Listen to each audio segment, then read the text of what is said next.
cursor blinked, a mocking, rhythmic pulse on a screen full of broken logic. For 2 hours I'd been chasing a bug through 1,000 lines of code, a ghost in the machine. My neck ached. My eyes felt like sandpaper.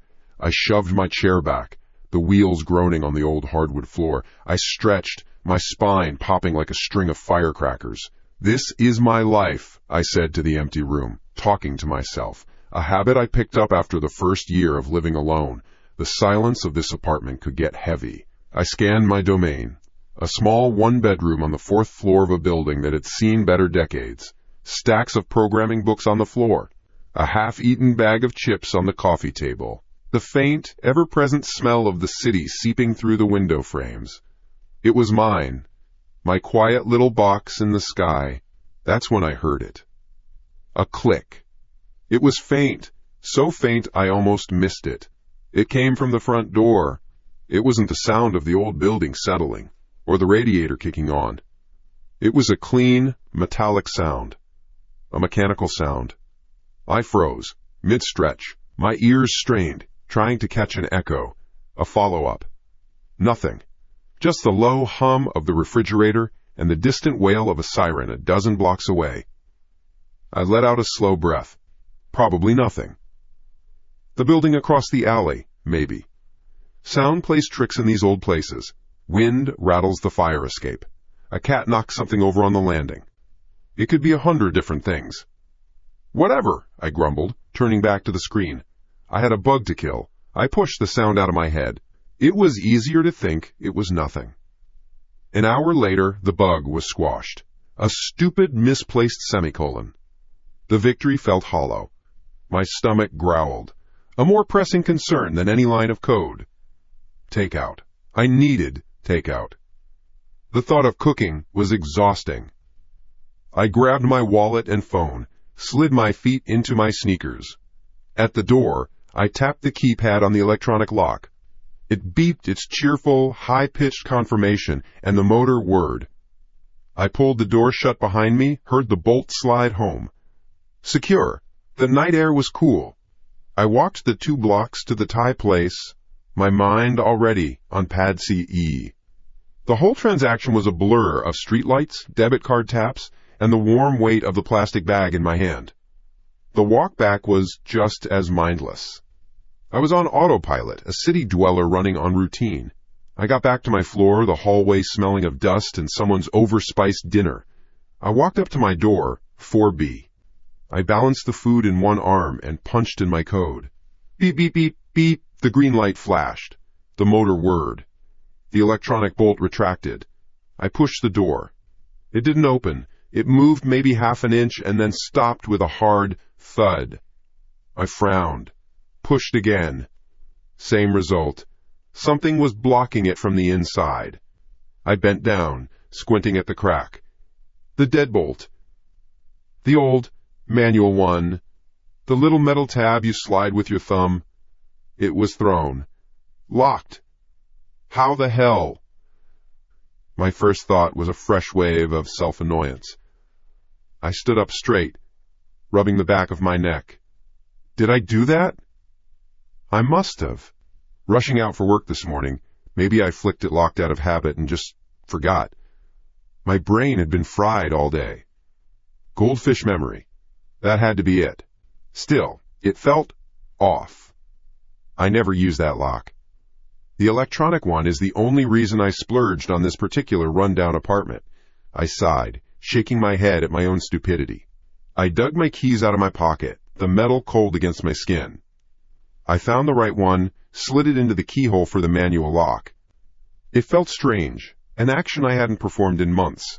The key turned with a stiff groan. The bolt slid back with a loud, grating clack. The doors swung open into the darkness of my apartment.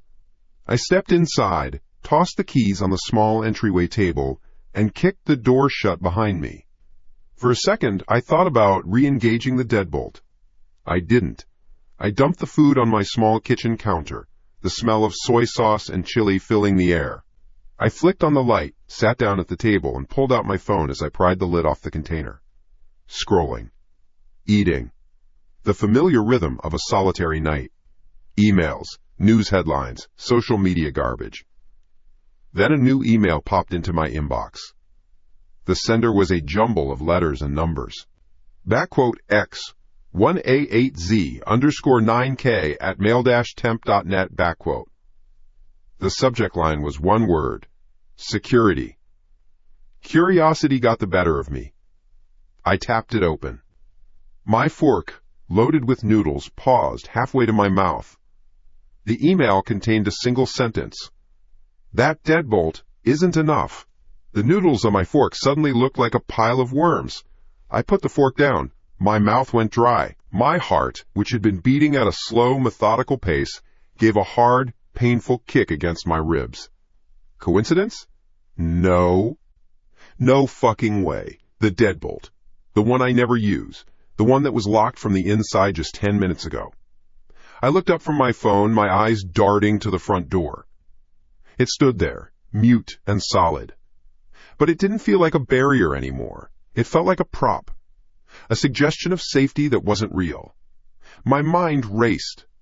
A prank? Who would prank me? I don't have friends like that. A mistake? Sent to the wrong person? But the timing, the subject. My hands were shaking slightly. I tapped the reply button. My thumb hovered over the keyboard. What do you even say to something like that? I typed, "Who are you?"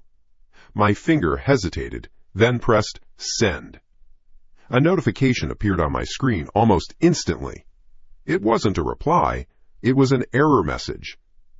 Delivery status notification, failure. Address not found. The email address didn't exist. It was a ghost. A digital smoke signal sent from nowhere. My blood ran cold. This wasn't a prank. This was a message. A deliberate, one-way communication.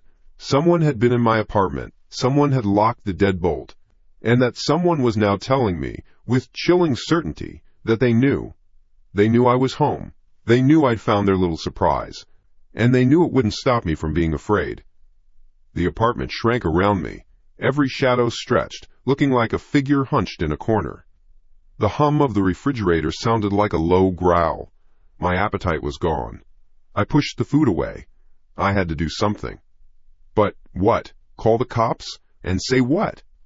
Excuse me, officer, someone sent me a spooky email and my deadbolt was locked. They'd laugh me off the phone. I needed to see. I needed to know if they were still out there. Panic is a cold, sharp thing. It cuts through rational thought. My first instinct was to turn on every light, to blast the darkness away. But my second, deeper instinct screamed the opposite. I didn't want to be seen. I stood up, my chair scraping loudly against the floor. I moved to the light switch and killed the lights. The room plunged into near blackness, lit only by the fractured glow of the city outside my window. The shapes of my furniture were hulking, unfamiliar silhouettes. My breath came in short, sharp gasps. I stood still, listening. The building was quiet, too quiet. I tiptoed towards the front door, my bare feet silent on the wood. Each step was an eternity. My back was slick with a cold sweat. I reached the door. My fingers trembled as I put my hand flat against the cool wood. I leaned in, pressing my eye to the peephole. The world warped into a fisheye lens. The long, narrow hallway stretched out before me. The beige, patterned carpet, the scuffed-up baseboards, the door to apartment 4D across the hall. The single, dim light fixture on the ceiling cast a weak, yellow circle on the floor. The hallway was empty, completely empty. I kept looking, scanning every inch. Maybe they were hiding in a shadow, just out of view. But there was nowhere to hide. My heart was a frantic hammer against my ribs. I felt a sliver of relief. Maybe they were gone. Maybe the email was the end of it. A scare tactic.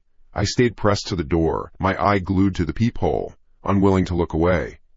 And then it happened. The light fixture in the hall, the one right outside my door, went out. The hallway was plunged into total darkness. My eye, adjusted to the dim light, now saw nothing but a black circle. I didn't hear a switch flip. I didn't hear footsteps. It just went out, and then it blinked back on. Then off again. Then on again. Flicker. Flicker, flicker, 3 times, a deliberate, silent pulse, a signal in the dark. And then the light stayed on, illuminating the same empty hallway. The silence that followed was immense. It was a heavy, waiting silence, full of unspoken threat. Nothing had changed, but everything was different. The rules had been rewritten. This wasn't just a person. This was something that could control my environment from a distance, without being seen. I stumbled back from the door, a choked gasp escaping my lips. My back hit the wall with a soft thud. My mind was a vortex of impossibilities. A short circuit? A faulty wire? No, that was a signal. That was a knock on the door without a hand. That was a voice without a mouth. It was for me. My pocket buzzed. The vibration was so sudden, so violent in the crushing quiet, that I flinched as if I'd been shocked. I fumbled for my phone, my hands clumsy and slick. I nearly dropped it. A new text message. An unknown number. There were no words, just a single attachment, a picture file. My thumb trembled as I tapped to open it. The image loaded, pixel by grainy pixel. It was a photograph, taken in the low light of my apartment.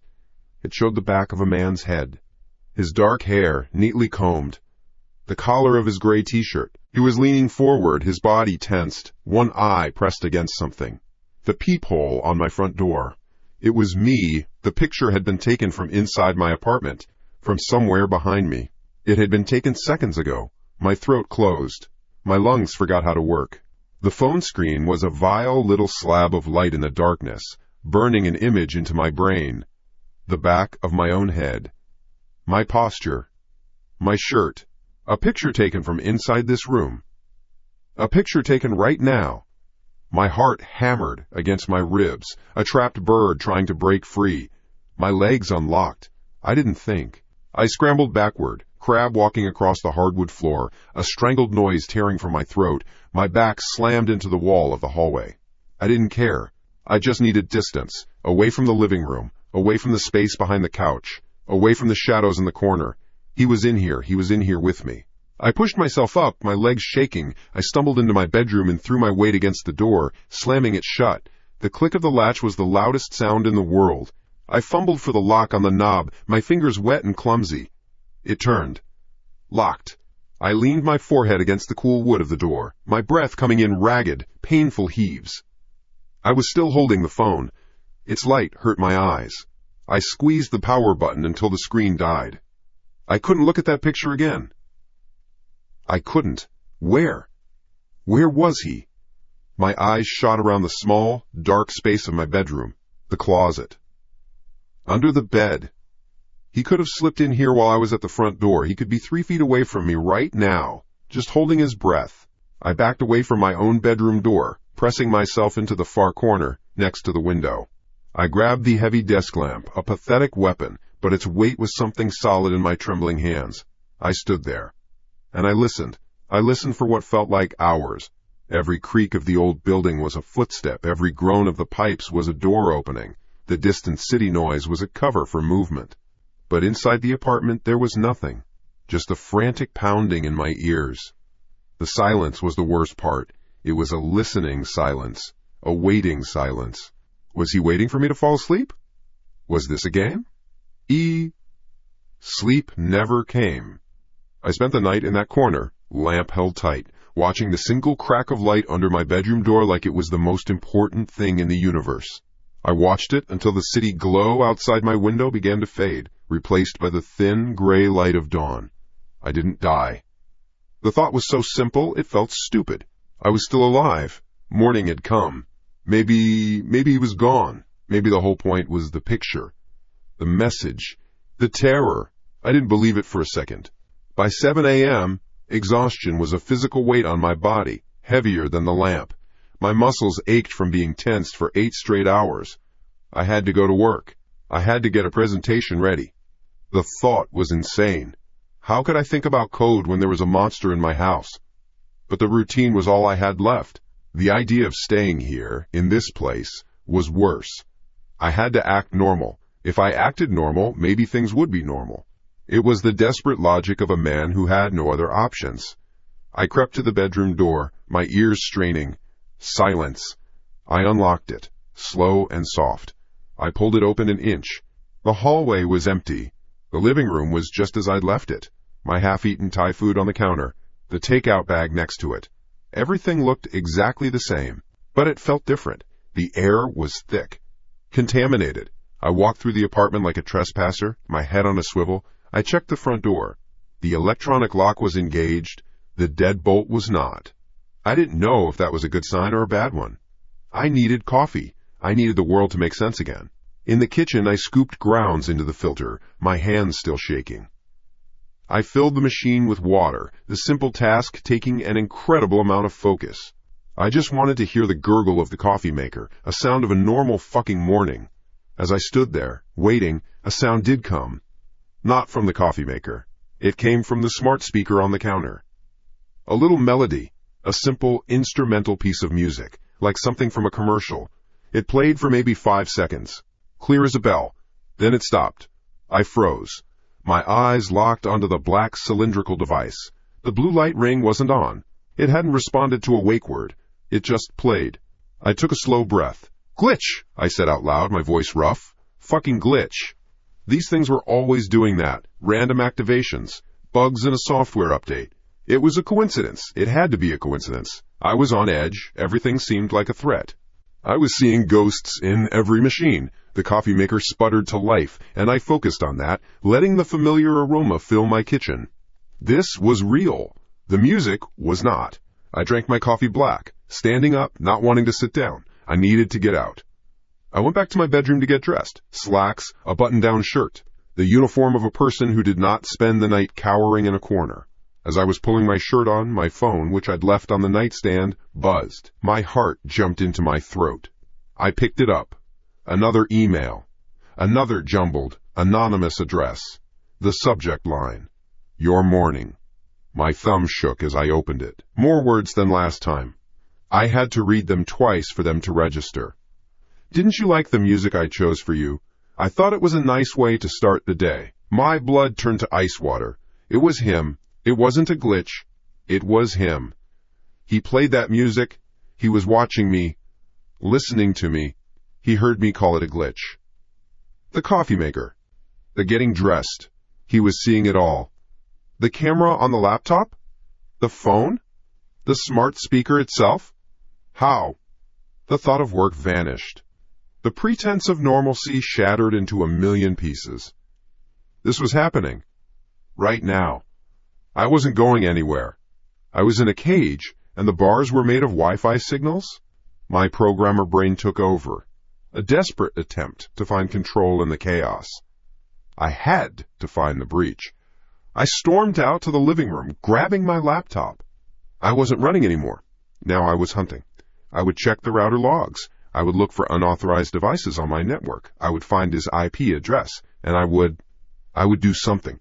I sat down, not at my desk, but at the kitchen table, facing the whole apartment. I didn't want my back to anything. I started to go through my router's admin panel. Nothing. No strange MAC addresses. No massive data spikes. It was clean. Too clean. It was like he was a ghost, leaving no tracks. How was he doing it? My gaze fell on the smart speaker on the counter, the source of the music. Maybe it was a direct exploit, a Bluetooth hack. I grabbed my phone, opened the device's control app, and started digging through the settings, looking for linked accounts, for anything out of the ordinary. And then the speaker spoke. It wasn't the calm, female AI voice. It was a whisper, a dry, scraping sound, digitally warped and distorted, like a voice clawed from a pit of static. You won't find me there, Ryan. It used my name. A jolt, like a direct electrical shock, shot through my whole body. I dropped my phone. It clattered on the tabletop. I stared at the inert black cylinder. It had spoken. Without a wake word. In a voice that wasn't its own. A voice from a nightmare. I'm in the system now, the whisper rasped from the speaker. The real system. I'm everywhere. As it said the last word, It happened. The screen of my open laptop flashed. The black command prompt I was staring at was replaced by a full-screen image. 2 dots and a curved line. A text-based smiley face. Back quote. Smiley face. Back quote. My TV across the room clicked on by itself. The screen blazed to life, not with a cable channel, but with the same huge white back quote smiley face back quote on a black background. My tablet sitting on the couch lit up. Back quote smiley face back quote. My phone, lying face up on the table, its screen dark a second ago, now glowed with the same mocking grin. Back quote smiley face back quote. Every screen I owned. All at once. All showing the same thing. They weren't just devices anymore. They were eyes. And they were all looking at me. They were all smiling at me. Fuck you! The screen was ripped out of me, raw and animal. My mind snapped.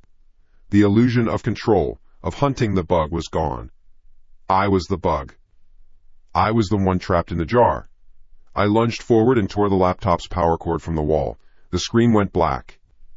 I ran to the TV, yanking its plug with such force that the plastic housing of the outlet cracked. The smiley vanished. I grabbed the tablet, holding down the power button until it died. The smart speaker. The source. The mouth. I grabbed it from the counter. It was slick and smooth in my hands. The distorted whisper came again, a low chuckle of static. Angry. I roared and threw it against the wall with all my strength. It exploded. A satisfying crash of plastic and circuits. Black fragments skittered across the floor. It was dead. I killed it. I stood there, panting, my chest heaving, a wild look in my eyes. I looked around the room at the dead screens. The silence returned, thick and heavy. I had cut him off. I unplugged him. He was gone. My phone, still on the table, buzzed. I stared at it. It was not plugged in. It was running on its own battery. The whisper came again, not from the shattered speaker, not from the TV. It came directly from my phone's earpiece speaker, the tiny one I pressed to my ear. It was quiet, intimate, like someone was whispering directly into my brain. It wasn't loud. It didn't have to be. It only said one thing, the name of the picture on the screen. Smiley? I screamed, a high, thin sound I didn't recognize. I swiped the phone off the table. It spun through the air and hit the far wall with a sharp crack, falling silent to the floor. I stumbled back, tripping over a rug, and fell hard. I landed on the floor, surrounded by my dead, broken technology. I was breathing like I'd just run a marathon. But it was quiet. Finally. Truly quiet. No whispers, no music, no screens. I had destroyed his network. I had cut his lines. He couldn't touch me now. I sat there on the floor, my back against the leg of the sofa. I felt the first fragile tendril of safety. He needed power. He needed a connection. I had taken it away. I let my head fall back against the coarse fabric of the couch, my eyes closed. I stayed like that for a full minute, just breathing, listening to the silence. Slowly, I opened my eyes. I looked across the room, at my desk, at my laptop, the one I had unplugged, the one whose black cord I could see, lying limp on the floor, its prongs a foot away from the wall socket. Its screen was glowing. It had turned itself on. There was no power cord. There was no battery. It had died years ago. It could not work. It was impossible. But the screen was on. And on the screen, new text was slowly typing itself out, one letter at a time, as if a finger was tapping each key from the inside. Back quote. Cute when you're angry. Back quote. My mind couldn't form a word. It couldn't form a thought. There was only the screen. The glowing letters. Back quote. Cute when you're angry. Back quote. The impossible light from a dead machine. It was a joke. A violation of physics. A violation of sanity. A scream built in my chest, but it had nowhere to go.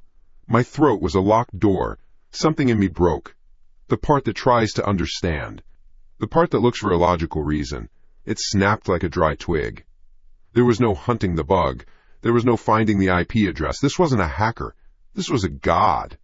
A small, cruel God living in the wiring of my apartment. I didn't scramble. I didn't run. I got up slowly, my limbs feeling like they belonged to someone else. I walked to the front door on legs made of wood. My hand found the deadbolt. I shot it home. The solid chunk of the metal was the only real thing in the room. I twisted the lock on the knob. I slid the chain into its track. 3 layers of metal. It meant nothing. He was already inside. He was in the light fixtures. He was in the phone lines. He was behind my eyes. But I had to get out. The thought was pure instinct. A rat in a burning box needs to get out. It doesn't know where it's going. It just needs out. The police. I had to go to the police. The idea was almost funny. What would I say? Hello, officer. My unplugged laptop is sending me flirtatious messages. They'd put me in a padded room. They'd take my shoelaces and my belt. I didn't care. A padded room was better than this room. I grabbed my keys from the hook. I grabbed my wallet. My dead phone was on the floor. Its screen, a spider web of cracks. Useless. I left it there. I didn't look at the laptop as I walked past. I didn't want to see what it was typing now. I put my hand on the doorknob. My fingers trembled. I undid the locks, one by one. The chain. The knob. The deadbolt. Each sound was a betrayal of my own safety. The door swung open. The hallway of my building looked normal. The ugly brown carpet. The faint smell of curry from 4B. For a second, it felt like I could just step out and everything would be fine again. I stepped out. I pulled the door shut behind me, not waiting to hear the electronic lock engage. I ran. The precinct waiting room felt like another planet. The air was stale, thick with the smell of floor cleaner and old coffee. A baby was crying somewhere down a hall. The fluorescent lights hummed, buzzing with a cheap, tired energy. I sat on a hard plastic chair, my leg bouncing, a constant, jittery motion I couldn't stop. I was a mess. My clothes were wrinkled from a night spent on the floor. My hair stood on end. My eyes were wide and bloodshot. Everyone here had a problem. A stolen car. A loud neighbor. A domestic dispute. My problem felt bigger. It felt infinite. They're going to think I'm crazy, I muttered to myself, the words, a dry rasp in my throat. They're going to laugh me out of the building. But I have to try. It was a mantra. A prayer. After what felt like a year, a voice called my name. Ryan Cantor? I stood up too fast. A uniformed officer with a tired face and a thick mustache motioned me towards a small desk in a crowded bullpen. He wasn't old, but he looked worn down, like a river stone. His nameplate read, O'Malley. He didn't invite me to sit. What's the problem? I opened my mouth, and the whole story just poured out. The emails. The picture of the back of my head. The smart speaker. The smiley faces on every screen. The unplugged laptop. I knew how it sounded. I could see it in his eyes. The initial flicker of professional interest faded into a flat, patient boredom. He'd heard it all before. Not this story, but stories like it. Stories from people whose minds were coming apart. He listened, nodding slowly, not interrupting. When I was done, a raw silence hung between us. He picked up a pen and tapped it on his desk. Tap, tap, tap. You got any proof of this, Mr. Cantor? He finally asked, his voice flat. The messages, the emails? You got your phone on you. My voice faltered. It's broken. He made me. I smashed it. At home. O'Malley sighed. It was a long, slow sound. The sound of a man who just wanted to finish his shift. Look, I get it. You're spooked. Could be someone's playing a prank on you. A neighbor, maybe? Hacked your Wi-Fi? It happens all the time. It wasn't the Wi-Fi, I insisted, my voice getting louder. I checked the router. It was clean. He was getting in some other way. And the laptop was unplugged. How do you explain that? I can't, he said, holding up a hand. Faulty battery, maybe. A power surge. I don't know, I'm not a tech guy. The point is, without any evidence, there's not a damn thing I can do. No threatening messages. No record of a break-in. No witness. It's just your story. And your story, he leaned forward a little, sounds a little stressed out. You been getting enough sleep? The question was a dismissal. A nail in the coffin of my hope. I felt the air leave my lungs. He thought it was a head case. A waste of his time. My shoulders slumped. The frantic energy that had carried me here evaporated, leaving behind a cold, heavy dread. I was alone, completely alone. "Okay," I said. It was the only word I had left. "Go home, get some rest," O'Malley said, his tone softening a fraction, like he was talking to a child. "Change your Wi-Fi password. Cover your laptop camera with a piece of tape. If anything else happens, anything you can show us, you come back. Okay?" I just nodded and turned away. I walked out of the precinct, the noise and the light and the people fading behind me. The city street felt hostile. The sun was too bright. Every person who glanced at me was a potential threat. He was right. I had nothing. No one would ever believe me. I reached for my pocket to get my car keys and my fingers brushed against something. Not my busted phone, my work phone.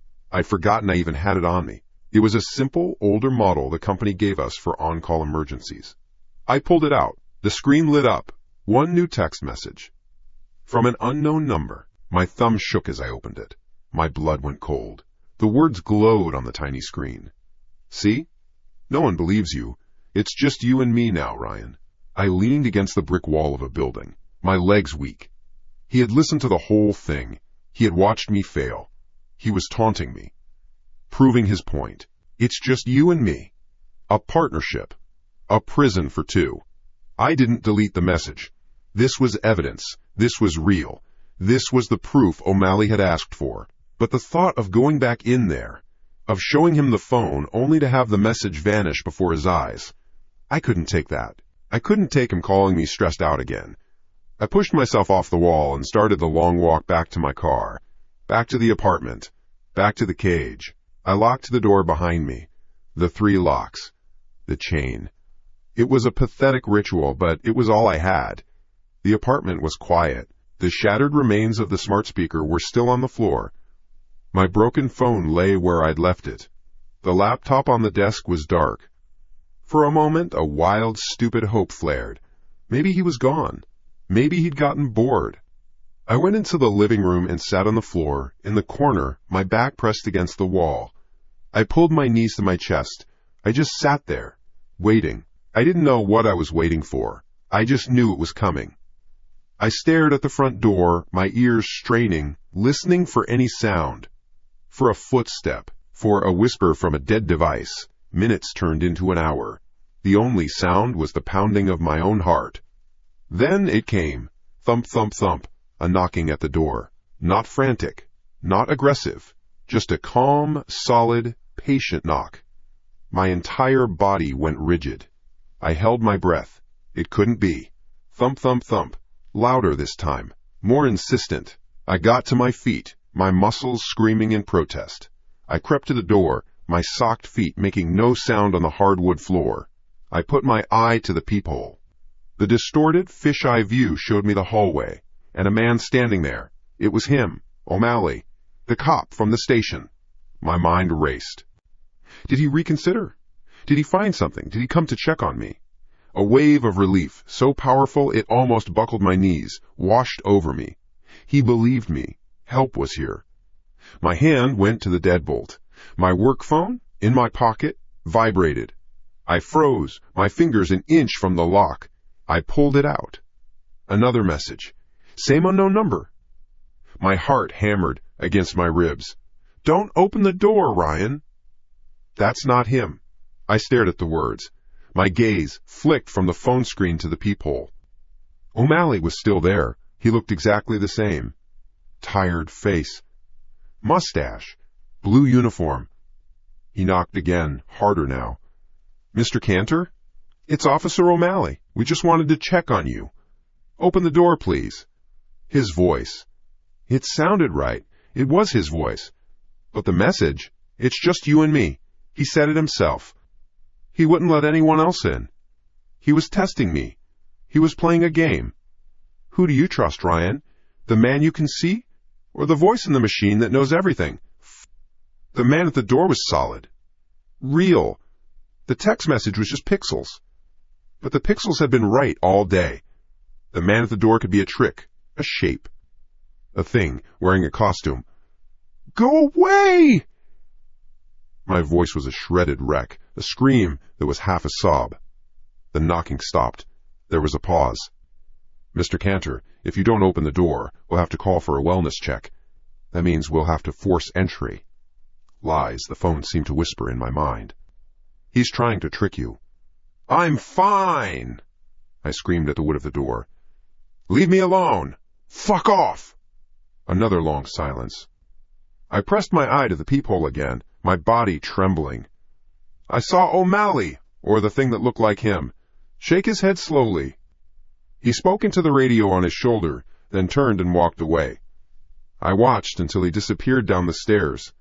The hallway was empty again. I slid down the door, my back scraping against the wood, and landed hard on the floor. I was panting, my head spinning. I had made a choice. I had trusted the monster. I had turned away the police. I might have just signed my own death warrant. I sat there, shaking, waiting for the sound of them breaking down my door. But it never came. 10 minutes passed. 20. The silence was absolute. Nothing happened. The wellness check never came. My work phone rang. The sound made me jump, a jolt of pure electricity. I looked at the screen. The caller ID was the main number for the 17th precinct. The one I had just left. I answered, my hand shaking so hard I could barely press the button. "Hello? Mr. Cantor? This is Officer O'Malley at the precinct?" The voice. It was the same voice. The same tired, flat tone. But it was coming from the phone, not the hallway. "I'm sorry to bother you again, sir," the voice said. "My sergeant had me review my notes on our conversation, and he asked me to give you a follow-up call, just to make you feel heard. He wanted me to personally confirm that you're okay, and to reiterate that if anything else happens, you should call us immediately." I couldn't speak. My throat was full of ice. "Mr. Cantor, are you there?" I finally found my voice, a small, broken sound. You weren't just at my house?" There was a pause on the other end of the line. "At your house?" "Sir, no. I haven't left my desk in 3 hours. We didn't send anyone to your apartment." The phone line went dead. I didn't hang up. I just lowered the phone from my ear and stared at it. My own hand, holding my work phone, a solid object in a world that had turned to smoke. He hadn't left his desk. The words echoed in a space in my head that was suddenly empty. The relief I'd felt when I saw O'Malley was a lie. The fear that had made me scream at the door was the truth. I had done the right thing for the wrong reason. I had trusted the monster, and the monster had saved me. From what? What was that thing at my door? The question was a spark in a room full of gasoline. I didn't want to know the answer. My body felt like a puppet with its strings cut. I slid down the wall, the phone clattering to the floor beside me. For a long time there was nothing. Just the hum of the refrigerator. The sound of my own ragged breathing. The slow, heavy beat of my heart gaining speed again. No, I wouldn't let this be my life, hiding in a corner, waiting for the next trick, the next text, the next impossible event. This was my apartment. Mine. The lease had my name on it. The bills were in my name. I would not be a ghost in my own home. The thought was a stubborn weed growing through concrete. I pushed myself up. My legs shook, but they held. I walked into the kitchen. The linoleum was cold under my bare feet. I started cleaning. I took a wet cloth and wiped down the counter, scrubbing away invisible stains. I straightened the salt and pepper shakers until they were perfectly aligned. I picked up the shattered plastic of the smart speaker and threw it in the trash. Debris. Evidence of his game. I was erasing it. I went into the living room. I picked up my smashed personal phone and put it in a drawer. Out of sight. I stacked the magazines on the coffee table into a neat pile. I fluffed the cushions on the sofa. I walked around the room, my eyes scanning everything. Every object, its exact location, the angle of the remote control, the placement of a book. My space, my rules. "Let's see you move my stuff now," I whispered to the empty air. The words felt stupid, powerless, but saying them was better than the silence. I was drawing lines. I was building a cage of order around myself. If he wanted to play, he would have to play by my rules now. He would have to leave a mark, one could see. I needed to wash the day off me. The precinct. The fear. The cold sweat that was still clinging to my skin. I needed to feel clean. I walked into the bathroom and turned the shower on, twisting the knob until the water was almost painfully hot.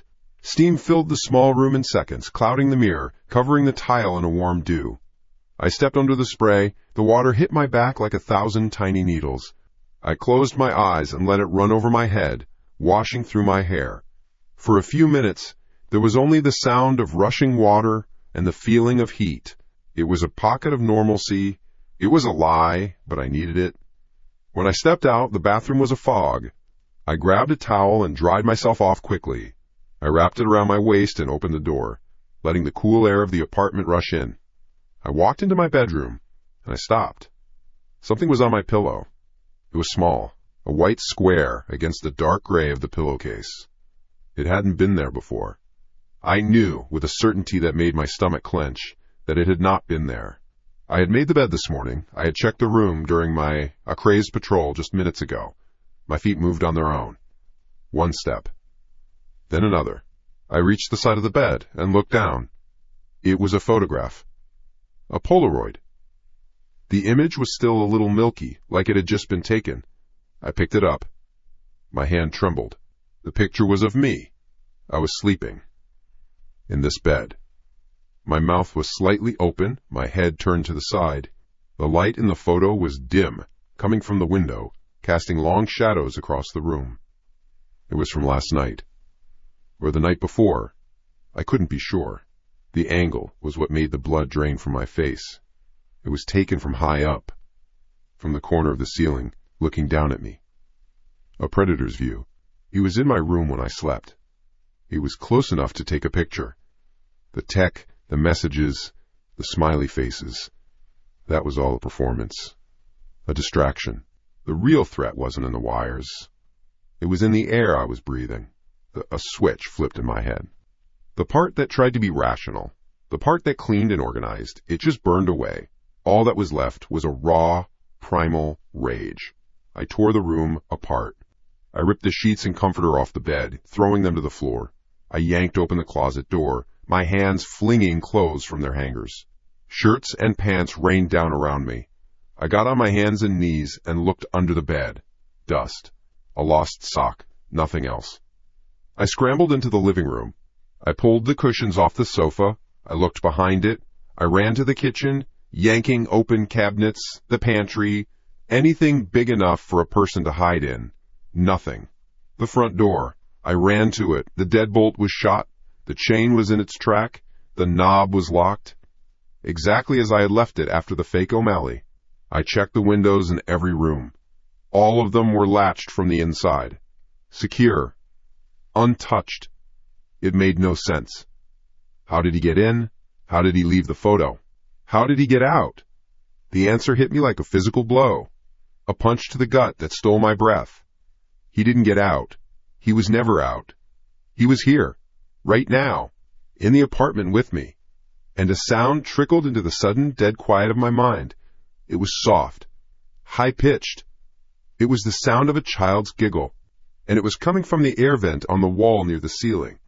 I froze, my head snapping up to look at the metal grate. It was a faint sound, so faint I might have imagined it. But I knew I hadn't. It was real. A playful, mocking sound that cut through my panic and turned it into something else. Fury. "You think this is funny?" I screamed at the vent. My voice was a raw tear in the fabric of the room. The giggling stopped. I grabbed the wooden chair from my small dining table. It was heavy, solid oak. I lifted it over my head, my muscles straining. I faced the wall, faced the vent, and I swung. Crack! The wood of the chair shattered against the wall. The metal grate of the vent buckled, torn from its screws on one side. I swung again, a guttural yell ripping from my throat. The chair leg punched through the plaster next to the vent. I threw the broken chair aside. I reached up, my fingers digging into the bent metal of the grate, and I tore it from the wall. It fell to the floor with a loud clang. A dark, square hole was left behind, a black throat leading into the guts of the building. I grabbed my work phone from the floor where I'd dropped it and turned on the flashlight. The beam cut into the darkness. I shined it into the vent. All I could see were the dull metal walls of the duct, thick with dust and cobwebs. It was empty. Of course it was empty. It was too small for a person. "Where are you?" I snarled, my voice low and shaking. I swept the beam of light back and forth, deeper into the shaft. Dust, darkness, more dust. Then the light caught something. A tiny glint. A flicker of reflected light just a few feet inside the duct. It wasn't metal.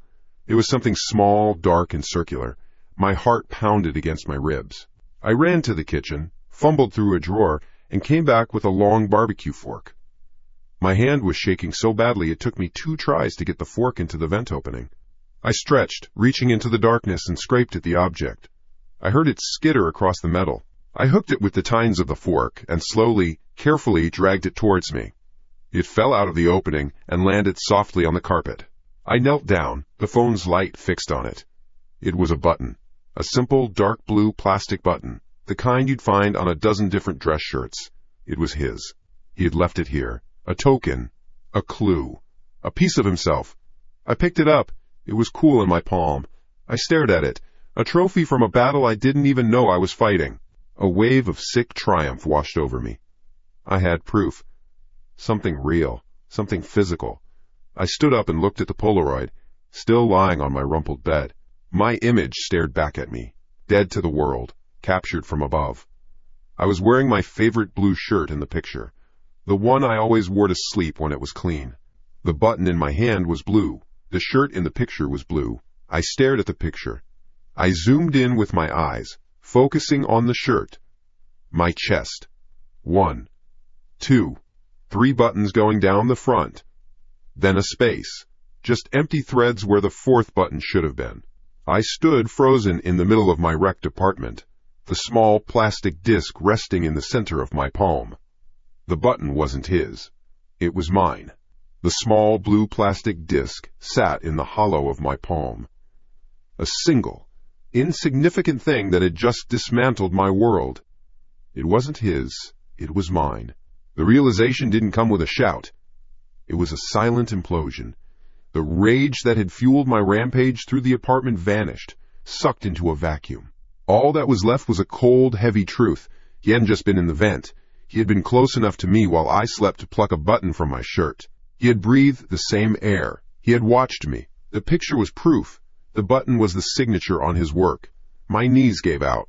I didn't fall so much as fold, sinking into the wreckage of my own making. The broken chair leg, the scattered clothes, the ripped-off vent cover. It was the landscape of a madman. My landscape. I sat there on the floor for a time I couldn't measure. The hum of the refrigerator was the only sound. It was a stupid, mundane noise in the face of this absolute violation. My body was a machine that had run out of fuel. I couldn't move. I couldn't think. There was only the button, cool and smooth against my skin. Then, a thought. A single, desperate spark. Kevin. My hands shook as I reached for my work phone, the one still lying on the floor. My personal phone was in a drawer, a shattered relic. I fumbled with the screen, my thumb slipping twice before I found his contact. I pressed call. It rang once, twice. Hello? His voice was groggy, laced with sleep. I tried to speak, but only a dry rasp came out. I swallowed hard, the sound loud in the quiet room. Alex, you there?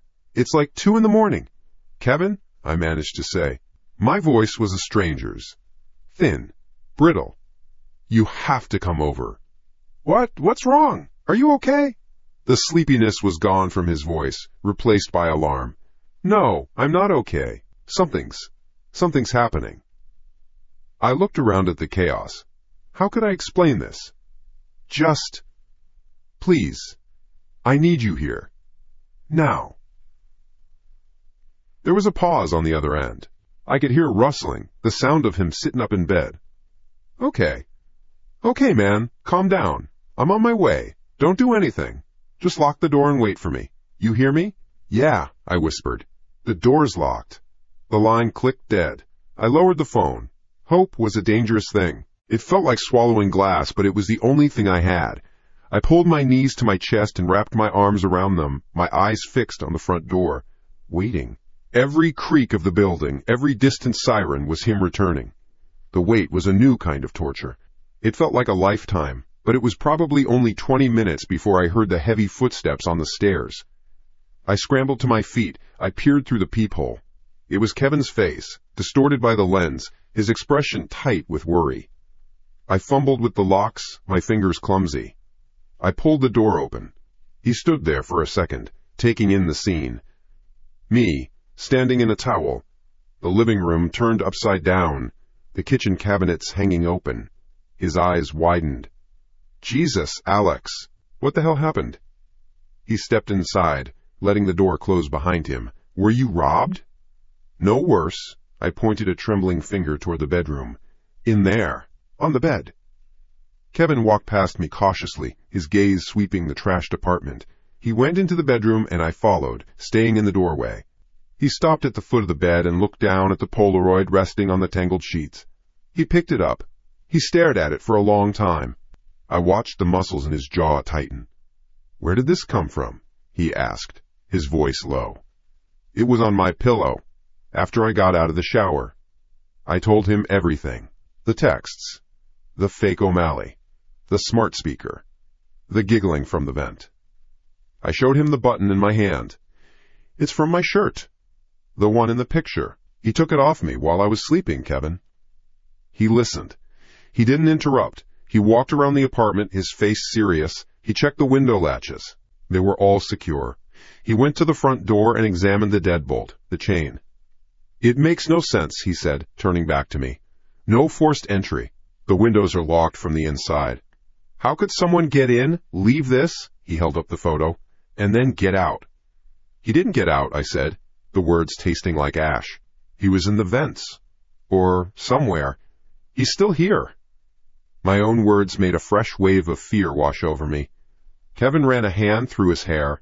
He looked at me, and for the first time, I saw it. A flicker of something in his eyes. It wasn't just concern. It was doubt.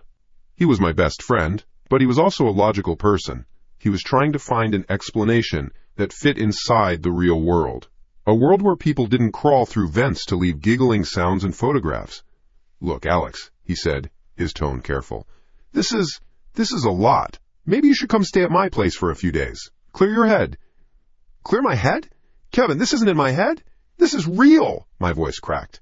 I know. I'm not saying it isn't. But you're exhausted. You're not thinking straight. He sighed. First thing tomorrow, we'll get you some cameras. The kind that don't connect to the internet. Just an SD card. Something simple. Something he can't hack. He believed me. He had to. But his solutions were for a problem he could understand. A stalker. A break-in. He wasn't wrapping his head around the sheer impossibility of it all. He was trying to put a bandage on a wound that went straight through me. He walked back to the front door. He put his hand on my shoulder, giving it a squeeze. The gesture felt hollow. A script he was following because he didn't know what else to do. Everything's going to be okay, man, he said, trying to force a reassuring smile. You're just under a lot of stress. You're jumpy. We'll figure this out. The moment the words left his mouth, it happened. The large television across the room, which had been off, flickered to life. Not with a show, not with static. The screen went pure black. And then, in silent, stark white letters, a sentence appeared. Your friend is lying. Kevin's hand shot back from my shoulder as if he'd been burned. He stumbled back a step, his breath catching in his throat. His eyes darted from the screen to me, then back to the screen. The calm, rational friend was gone. In his place was a man looking at a cornered animal. A crazy man. Alex, he stammered, his voice barely a whisper. His face was pale. What did you do? I didn't do anything, I swear. You see, it's him, I screamed, gesturing wildly at the TV. But Kevin wasn't looking at the TV anymore. He was only looking at me. The fear in his eyes was real now, but it wasn't directed at the invisible threat. It was directed at me. He thought I had done it. He thought I had rigged the TV, that this was all some elaborate psychotic prank. What is this? He demanded. his voice shaking with a mix of fear and anger. "This isn't funny, Alex. What the hell is wrong with you?" "It's not me. Kevin, please. You have to believe me." I took a step toward him, my hands outstretched. He flinched and took another step back, his hand already on the doorknob. I'm going. You need help, Alex. Real help." "No, don't leave. Please, don't leave me here alone with him." The plea ripped from my throat, raw and desperate. He didn't listen. He yanked the door open and was gone. The door slammed shut behind him, the sound echoing in the apartment like a gunshot. I heard the deadbolt of the building's main entrance click shut downstairs. The white text on the TV vanished. The screen went black. I was alone. Completely and utterly alone. I slid down the wall, my back hitting the wood with a dull thud.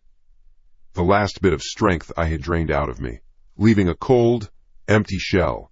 There was nothing left to fight with, no one left to call. And then a sound. It wasn't from the vent. It was closer. It was a soft, tinny whisper, coming from the speaker of my work phone on the floor beside me. "See?" the voice said. It was distorted, androgynous, but it was dripping with satisfaction. "Now it's just us." My body went limp. I lay on the floor, curled in on myself, surrounded by the ruins of my life. My phone vibrated against the hardwood floor. The sound was obscenely loud in the stillness. It buzzed again, a text message. With a monumental effort, I reached for it. The screen lit up. It was a message from Kevin, sent just seconds after he'd left. "Don't contact me again. I mean it. You need help, Alex." The words were like daggers. I felt the last of the air leave my lungs. But then, as I stared at the screen through blurry eyes, another message popped up below it. It was from the unknown number. From him. It just said, "I told you so." And attached to the message was an image. My thumb, shaking uncontrollably, tapped to open it. It was a screenshot. A screenshot of my phone conversation with Kevin. It showed his text message to me, "Don't contact me again. I mean it. You need help, Alex." But logged above the text message bubble was the timestamp. He had sent that screenshot to the unknown number 3 seconds before he sent the actual message to me. He knew what Kevin was going to write before I did. He was reading my life in real time. Or maybe he was writing it. I stared at the screen, at the 2 messages side by side. One from my best friend, abandoning me. One from my tormentor, proving he was everywhere. There was no escape. There was no outside. There was only the room, and the button in my fist, and the voice in the machine. It wasn't just us. It had only ever been me. And him. The floor was cold. I lay there, a heap of meat and bone in the ruins of my apartment, until the first gray light of dawn bled through the blinds. The phone was silent next to me. The TV was a black mirror. The button was still in my fist, a small, hard piece of a reality I no longer understood. There was no plan, no fight left, just a hollow ache where my life used to be. Then Kevin's words, the last sane words I'd heard, came back to me. "First thing tomorrow, we'll get you some cameras. The kind that don't connect to the internet. Just an SD card. It was a stupid idea. A bandage for a bullet wound. But it was the only idea I had. Pulling myself up was a project. My muscles screamed, my head pounded. I found my wallet and keys amid the debris. I didn't shower. I didn't change. I walked out of my apartment wearing yesterday's towel and a hoodie I grabbed off the floor. The electronics store was too bright, too loud, too full of people living normal lives. I found the security camera aisle. My eyes scanned past the sleek white boxes promising cloud storage and smart home integration. I was looking for old tech. Dumb tech. I found it in a dusty corner. A black, bulky camera with no Wi-Fi symbol, no Bluetooth logo. It had one anachronistic slot. For an SD card. I bought it, along with the biggest memory card they had. The cashier gave my attire a long, slow look. I didn't care. Back in the apartment, the silence was waiting for me. I tore the box open. The camera felt heavy, solid. Real. I found the perfect spot, high on a bookshelf in the corner of the living room. It had a wide, encompassing view. The front door. The couch. The hallway leading to the bedroom. I jammed the SD card into the slot. A small red light blinked on. It was recording. I stood in the middle of the room and looked straight into the lens. My voice was a dry croak. "Let's see you hack this, you son of a bitch." Then, I tried to live a day. It was a parody of life. I forced myself to work. I sat at my desk with my laptop, internet off, and stared at spreadsheets. The numbers swam. Every few minutes, my eyes would flick up to the corner of the room, to that single, reassuring red dot. It was my witness. My guard. My only ally. I ate crackers straight from the box for lunch, standing in the kitchen so I could keep the camera in my line of sight. The building's radiator hissed. A car alarm went off down the street. A neighbor's TV droned through the wall. Normal sounds. They had never felt so threatening. The long, silent stretches were worse. An empty stage waiting for the actor. I felt a constant, low-grade hum of dread under my skin. It was exhausting. Part of me was relieved that nothing happened. Another, darker part of me was screaming in frustration at the quiet. The silence was its own kind of mockery. Evening came. The sun set, painting the opposite wall in dirty orange stripes. I couldn't take it anymore. The not knowing was a poison. I had to see. I had to be sure. I dragged a chair under the bookshelf and carefully took the camera down. My hands were slick with sweat as I popped the tiny SD card out. It felt like holding a bomb. I took my laptop, still disconnected from the network. I triple-checked and sat on the floor, my back against the couch. I inserted the card. The folder opened. A single, massive video file. 10 hours of my life in one chunk. I started playing it, hitting the fast-forward button. The day flew by in a blur of sped-up motion. There I was, a frantic little man flitting in and out of frame. Working. Pacing. Staring. The sun arced across the room. Nothing. Everything was exactly as I remembered it. No shadow men. No giggling phantoms. Just me, alone in my wrecked apartment. Relief washed over me, so potent it made me dizzy. Maybe Kevin was right. Maybe I was just exhausted, stressed. Maybe the isolation and the fear had cooked my brain. Maybe I needed help. But I had to be sure. I went back to the beginning of the clip and watched it again, this time at normal speed, my finger hovering over the pause button. An hour went by. 2. Nothing. By hour 3, my focus was wavering. It was me, at my desk, typing. Then I got up and walked into the kitchen, just out of the frame. The living room was empty. The couch, the trashed coffee table, the bookshelf. On the coffee table was a thick paperback I'd been reading weeks ago. I watched. And then I stopped breathing. The book moved. It didn't fall. It wasn't pushed. It simply slid. A smooth, deliberate, 2-inch slide from the center of the table to the very edge. It happened in less than a second. A calm, quiet, impossible motion.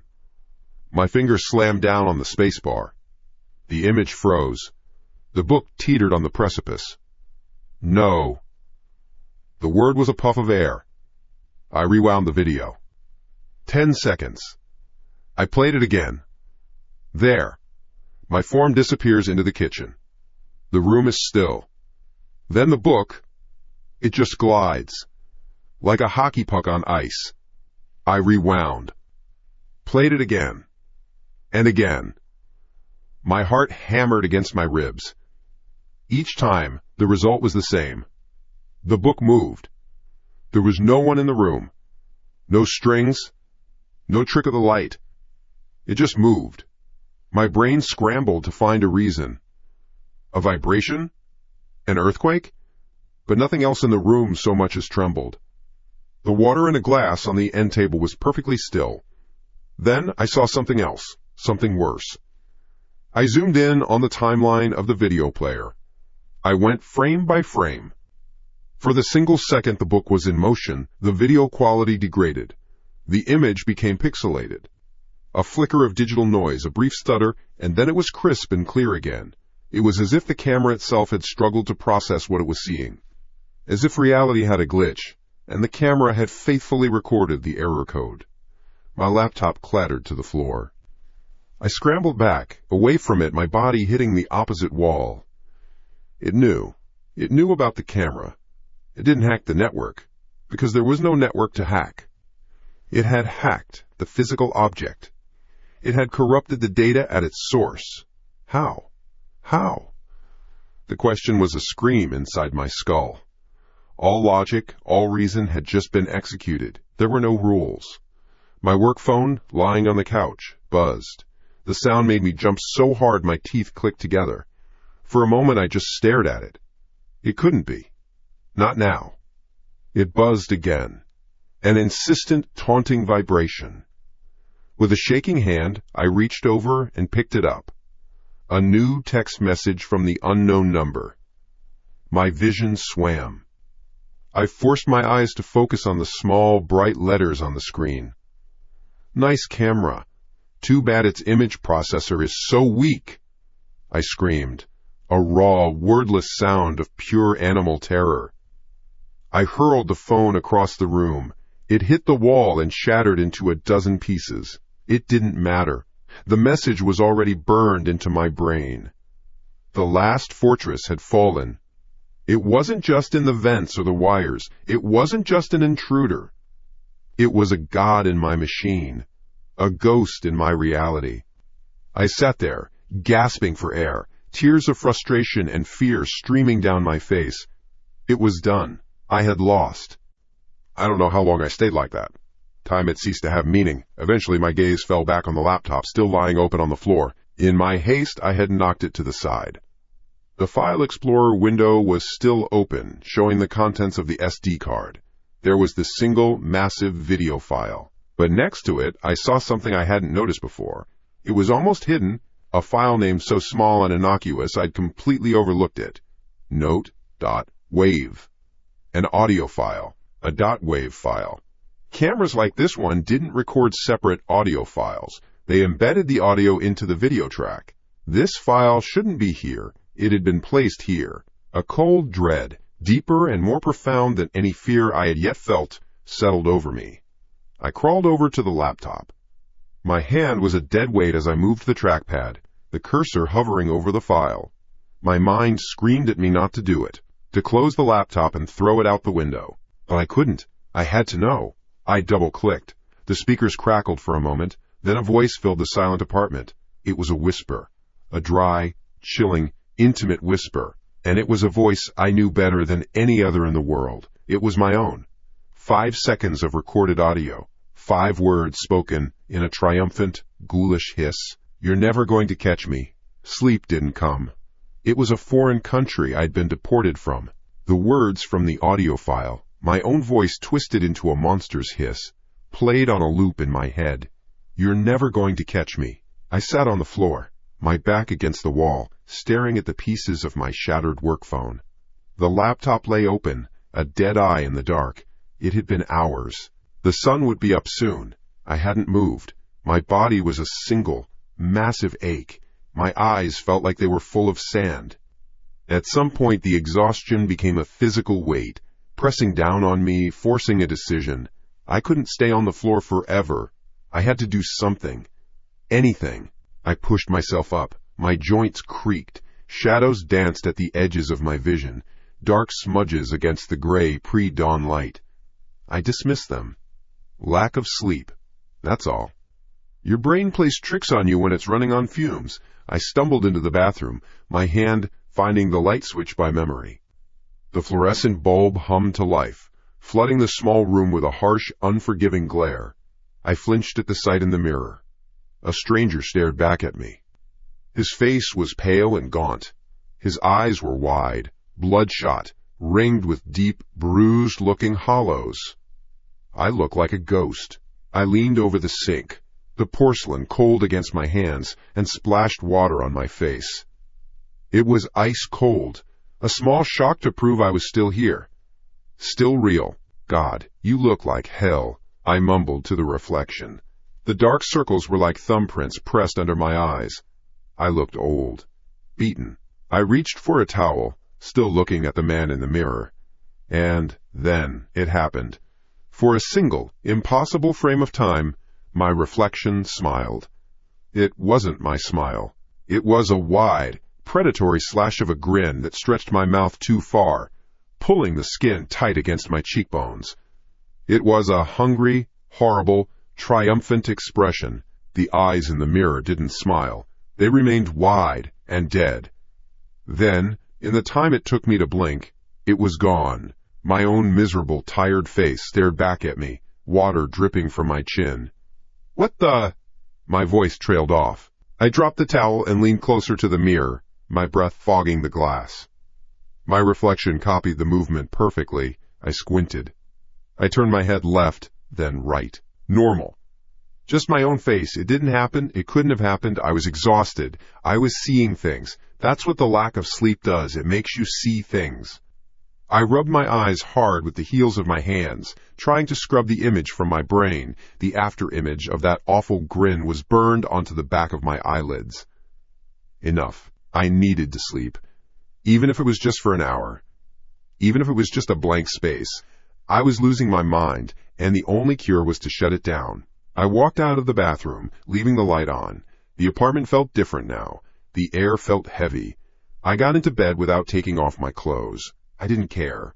I pulled the covers up to my chin and closed my eyes, forcing myself to think about nothing. The whisper was still there, at the very back of my skull, but it was fainter now, drowned out by a wave of pure physical and mental collapse. Sleep finally took me, dragging me under. The dream started instantly. I was standing in my living room. But it was wrong. Everything was wrong. The walls were weeping a dark, greasy substance that smelled like rotten meat. The paint was peeling off in long, curling strips, revealing a festering mold beneath. My bookshelf, once full of books, was now loaded with jawbones and clumps of hair. The floor was sticky. I took a step. My shoe made a tearing sound as I lifted it. Across the room, someone was sitting in my desk chair, their back to me. They were small, a dark silhouette against the grimy window. I knew I shouldn't go closer. Every instinct in my body screamed at me to turn around and run, to claw my way back to consciousness. But I was a passenger in my own body. My legs moved on their own, carrying me across the filthy floor. With each step, the smell got worse. A thick, coppery smell, like old blood. I was standing right behind the chair now. The figure didn't move. I could see the back of a head, my own matted brown hair. "Hello?" I asked. My voice sounded thin and weak in the dead air. The figure slowly, deliberately, turned the chair around. It was me. It was me, but ruined. The skin was the color of old paper. The eyes were black pits. And the mouth was stretched into that same impossible, grotesque smile I had seen in the mirror. It was a rictus of pure malice. It looked at me, through me, and its voice slithered into my head without its lips ever moving. "Do you like our new home?" The grin widened, cracking the dry skin at the corners of its mouth. I screamed and jolted awake. My heart was a jackhammer against my ribs. I was drenched in sweat, the sheets tangled around my legs. The room was dark. My own room, my real room. The air was clean. There was no smell. It was just a dream. A nightmare brought on by stress and fear. I sat up, gasping for air, trying to slow my breathing. In, out, in, out. It was just a dream. It wasn't real. Then I heard it. A sound from the living room. Click. I froze. Every muscle in my body went rigid. I held my breath, straining my ears in the total darkness. Was that the radiator? The building settling? I burst. Tap. Click. No. That was a keyboard. It was slow, deliberate, rhythmic. Someone was typing. In my living room. At my desk. The same desk where the thing in my dream had been sitting. My blood ran cold. The barrier between the nightmare and reality shattered. It wasn't a dream. It was a warning. My mind raced. Who could it be? How did they get in? The front door was locked. I checked it a dozen times before collapsing into bed. The windows were shut. Click. Tap, tap. Click. The sound was calm. Confident. Whoever was out there wasn't trying to be quiet. They weren't a burglar. A burglar would be silent, quick. This was something else. This was a performance. They wanted me to hear them. They wanted me to know they were here. The rage hit me then, a white-hot flash that burned through the fear. I was done. I was done being the victim. Done being terrorized in my own home. This was my place. My home. Not ours. Mine. My eyes scanned the dark room. The baseball bat. I'd bought it years ago for a company softball league, and it had been leaning in the corner of my bedroom ever since. My fingers closed around the cool, smooth wood. It felt solid, heavy, real. I slid out of bed, my feet making no sound on the floorboards. I didn't breathe. My entire world had shrunk to the sound of those slow, mocking keystrokes from the other room and the weight of the bat in my hands. Click. Tap. I crept to my bedroom door, my heart slamming against my sternum so hard I was sure they could hear it. I flattened myself against the wall. I took one deep, silent breath. Then I moved. I burst out of the bedroom, a wordless yell tearing from my throat. I didn't run towards the desk. I lunged for the light switch on the wall, my thumb slamming it down. The living room exploded in light. My eyes swept the room in a frantic search. The desk chair was empty, pushed in neatly. The windows were closed. The front door was chained. There was no one here. The room was empty. The sudden silence was a punch to the gut. The typing had stopped the instant the light came on. I stood there, panting, the bat held high, my knuckles white. Adrenaline coursed through me with nowhere to go. My eyes darted from corner to corner. Nothing. Was I going insane? Did I dream the whole thing? The nightmare, the waking up, the sound? Was it all just one long, seamless hallucination? Whirling, I walked cautiously towards the desk. My laptop was there, screen glowing. Just as I had left it. Except it wasn't. The File Explorer window was gone. In its place was a blank document. A simple text file, the cursor blinking patiently at the end of a single line of text. My feet stopped. I could read the words from across the room. They were typed in all caps. 4 words that made my stomach drop into a pit of ice. It felt like the floor had vanished beneath me, leaving me in a free fall. The bat slipped from my numb fingers and clattered loudly onto the wooden floor. Nice dream. The bat lay on the floor, a useless piece of wood. The light from the living room felt thin, like it couldn't push back the darkness clinging to the corners of the room. I stared at the laptop screen, at the 2 words. Nice dream.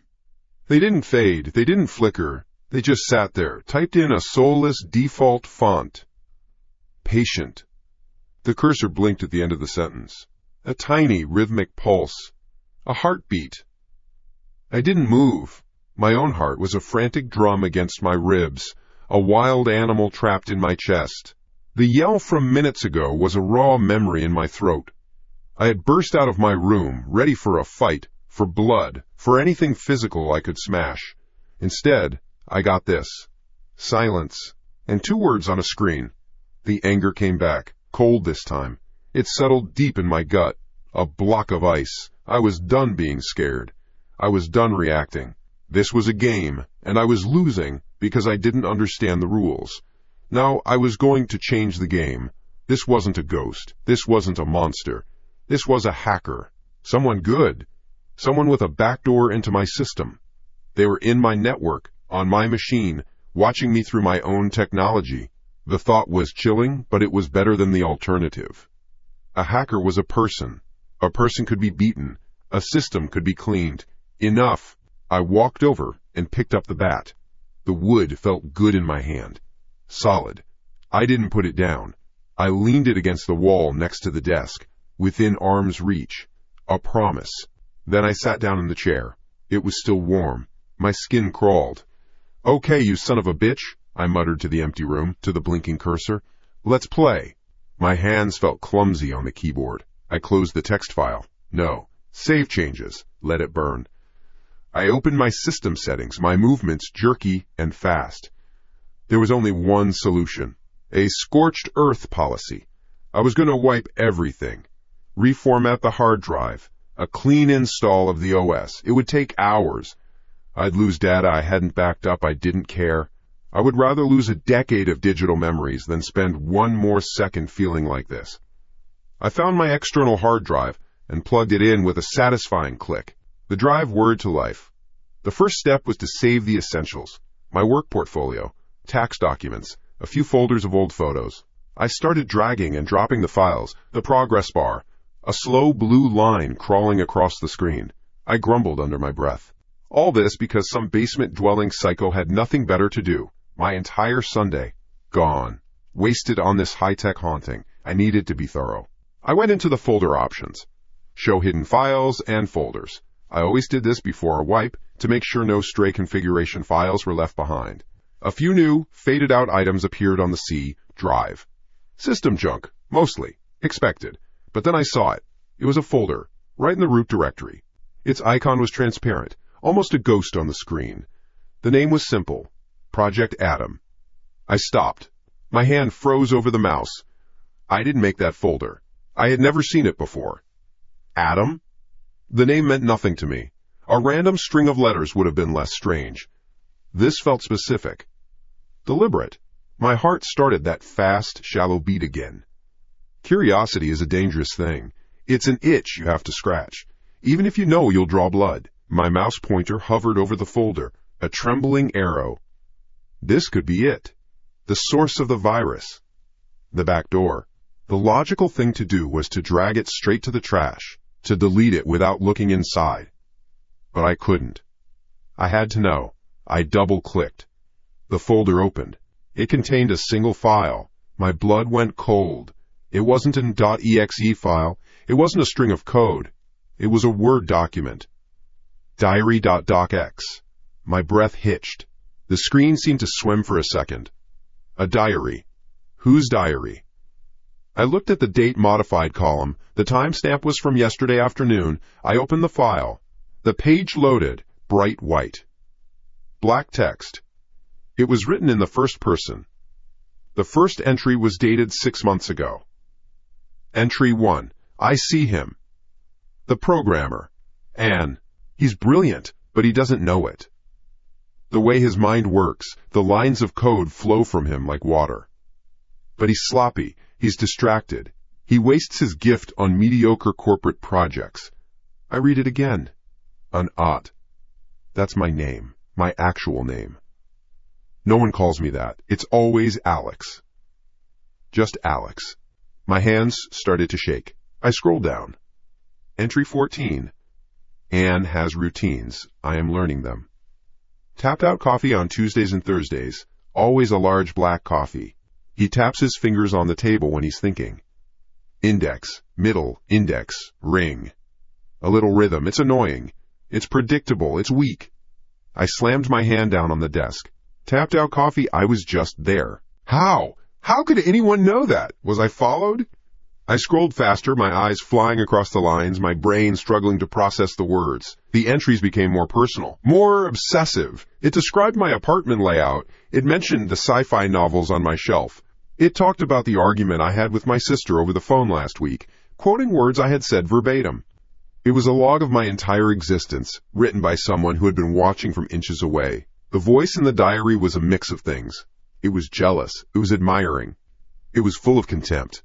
Entry 47. He's afraid of being alone. It's pathetic. He fills the apartment with noise, the TV, music, just to avoid the silence. He thinks silence is empty. He doesn't understand. Silence is where I live. It's where I am strongest. I felt sick. I was going to throw up. This wasn't a hacker. This was something else. This was a violation on a cellular level. Every private moment, every mundane habit, cataloged and judged by an unseen observer. I forced myself to scroll to the bottom, to the last entry, the one from yesterday. Entry 62. The simulation is nearly complete. I have all of his data. I understand his fears, his weaknesses, his pathetic little hopes. The hardware is ready. But Anna is a flawed vessel. He is weak, inefficient. He fights against his own potential. It's time to defragment the system. Soon we will merge. It is too weak to exist on his own anymore. He needs me to make us whole. My vision blurred. He needs me. I shot out of the chair, my leg hitting the desk hard. Pain flared in my shin, but I barely felt it. I had to get it off. I had to get this filth off my computer. I lunged for the mouse. I grabbed the diary.docx icon. I dragged it towards the recycle bin. My hand was slick with sweat. I let go. A small window popped up on the screen. An error message. File in use. The action can't be completed because the file is open in another program. What? I hissed, clicking try again. The same message. Try again. The same. Try again. Try again. Try again. I was clicking furiously, a wild, panicked rhythm. Close! Close the program! I yelled at the screen. And then it happened. Click. It was a soft sound. A familiar sound. My eyes darted to the top of my laptop screen. The small, green light next to my webcam was on. It was looking at me. I froze. Every muscle in my body locked. I was staring into the tiny, black, unblinking eye of my own laptop. It was seeing me. My sweat-drenched face. My wide, terrified eyes. The panic in my posture. It was watching my every move. The trap had snapped shut. There was no escape. The threat wasn't in the network anymore. It was here. In the room. Looking at me. Then, a voice came from my laptop speakers. Not a file. Not a recording. It was live. It was the same low, intimate whisper from the nightmare. You can't delete our past, Anne. The word our hit me like a physical blow. It was him. The writer. The watcher. The thing in my machine. My body moved on pure instinct. A scream of rage and terror ripped from my lungs as I slammed my hands down on the laptop lid. I smashed it shut with all my strength. The sound was a loud, final crack of plastic. I didn't care if I broke it. I had to make it stop looking at me. I stumbled back, my legs weak, until my back hit the opposite wall. I slid down to the floor, my breath coming in ragged, painful gasps. The room was silent. The only sound was the frantic pounding in my ears. I sat there, curled up, staring at the closed laptop on the desk. A dead, black rectangle. I had shut it down. I had cut it off. I stayed like that for a long time. Minutes. Maybe an hour. The adrenaline slowly drained away, leaving a hollow, trembling exhaustion in its place. My mind was a wreck, a junk heap of fear and confusion. Then, a thought drifted up through the noise. A stray piece of information. The folder name. Project Adam. Why that name? It wasn't random. It felt chosen. Why Adam? I searched my memory, digging through years of forgotten junk. Adam! Adam! And then I remembered. A memory I hadn't thought about in 25 years. I was 8 years old, a skinny, awkward kid obsessed with spy movies and comic books. I decided I needed a cool code name. Not Alex. Something stronger. Something that sounded like the beginning of something new. For a whole week, in the privacy of my own mind, I had called myself Adam. I had never written it down. I had never said it out loud. I had never, ever told another living soul. It was a secret so small and so old I had forgotten it even existed. Until now. I looked at the closed laptop across the room. It wasn't a hacker. It wasn't a stalker who had been following me for 6 months. It had been with me for much longer than that. It had been with me my whole life. Waiting. Watching. Learning from the inside. And I had just let it out. My head hit the floor first. Or maybe my side. I didn't remember falling, only the sudden, unforgiving hardness of the wood laminate against my cheek. The world was a dull, throbbing ache behind my eyes. I lay there for a long time, listening to the frantic rabbit thump of my own heart slow down. It felt like coming back from a great distance. My muscles were screaming, my throat was raw, and a profound, bone-deep exhaustion had taken root in my marrow. The closed laptop on the desk was a black tombstone. A monument to the end of my life as I knew it. I must have passed out. Not slept, but crashed. My body had just shut down. When awareness finally trickled back, It came with a pounding headache and a wave of nausea that churned in my stomach. I pushed myself up, my arms shaking. The room was dim, lit only by the pale, indifferent glow of streetlights filtering through the blinds. A smell hit my nose, faint, a little sweet, a little acrid, like something rotting, but chemically. My sleep-addled brain fumbled for a category. Old air conditioning? A gas leak? No, it wasn't strong enough for that. It was just a wrongness in the air. I dismissed it. Stress. Lack of sleep. My apartment building was old. The ventilation system probably coughed up something weird. I had bigger problems. I stumbled toward the kitchen, my movements clumsy and uncoordinated. I needed water. My mouth felt like it was full of sand.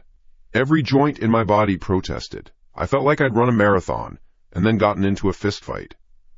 The digital ghost in my machine had delivered a very real, very physical beating. I drank a glass of water, then another. The cool liquid did little to soothe the fire in my head or the sickness in my gut. I leaned against the counter, my eyes closed, just trying to breathe. The entire day passed in a haze. I didn't go to work. I couldn't. I called in sick, my voice a weak rasp on the phone. I spent the hours drifting from the couch to my bed and back again. The apartment, my safe space, now felt like a cage. Every shadow seemed to stretch a little too long. Every creak of the building sounded like a footstep. Something was wrong with my perception. It was more than just fear. The colors in the room seemed too bright, almost buzzing with an intensity that hurt my eyes. The faded red of a book cover on my shelf was a vibrant, screaming crimson. The hum of the refrigerator wasn't a background noise anymore. It sounded distant, like it was coming from the end of a long tunnel. I tried to watch TV, to fill the silence with mindless noise. But I couldn't focus. During a commercial, for just a second, the screen went black. And in the reflection, I saw a face. Not mine. It was there, and gone in a blink. A pale, distorted smear with empty sockets for eyes. I flinched back, my heart kicking into overdrive. I stared at the blank screen, but there was only my own reflection now, pale and wide-eyed. "You're losing it, Alex," I whispered. My own voice sounded strange. "You're just exhausted. It's what it wants." Later I was staring at the wall, just staring when I saw it. A black dot. It moved. A spider, maybe. It crawled a few inches up the white paint, then stopped. I watched it, my eyes refusing to blink. Then it jittered, spasmed, and just vanished. It didn't crawl away. It didn't fall. It was there, and then it wasn't. Like a frame of film had been cut out of reality. This wasn't right. This was more than a hacker, more than a ghost.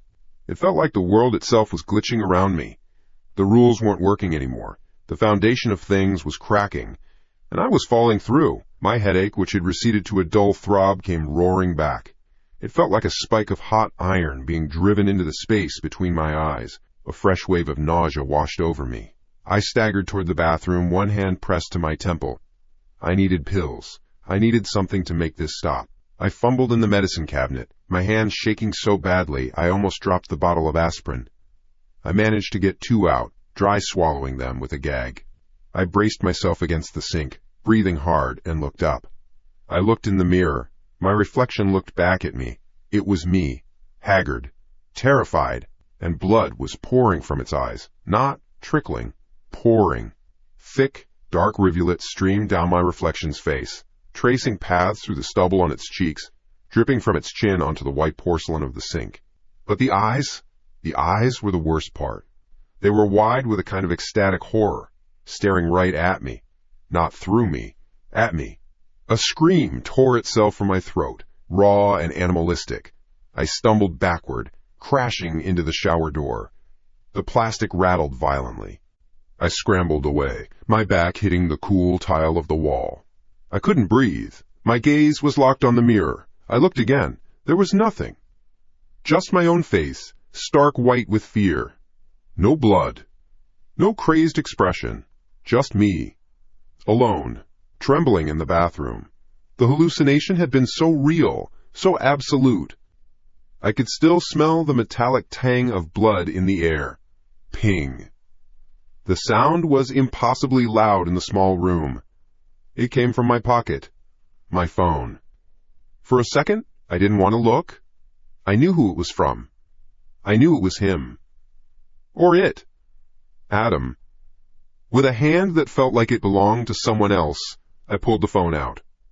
A new message. An unknown number. The text was simple. 6 words. Like the new effects?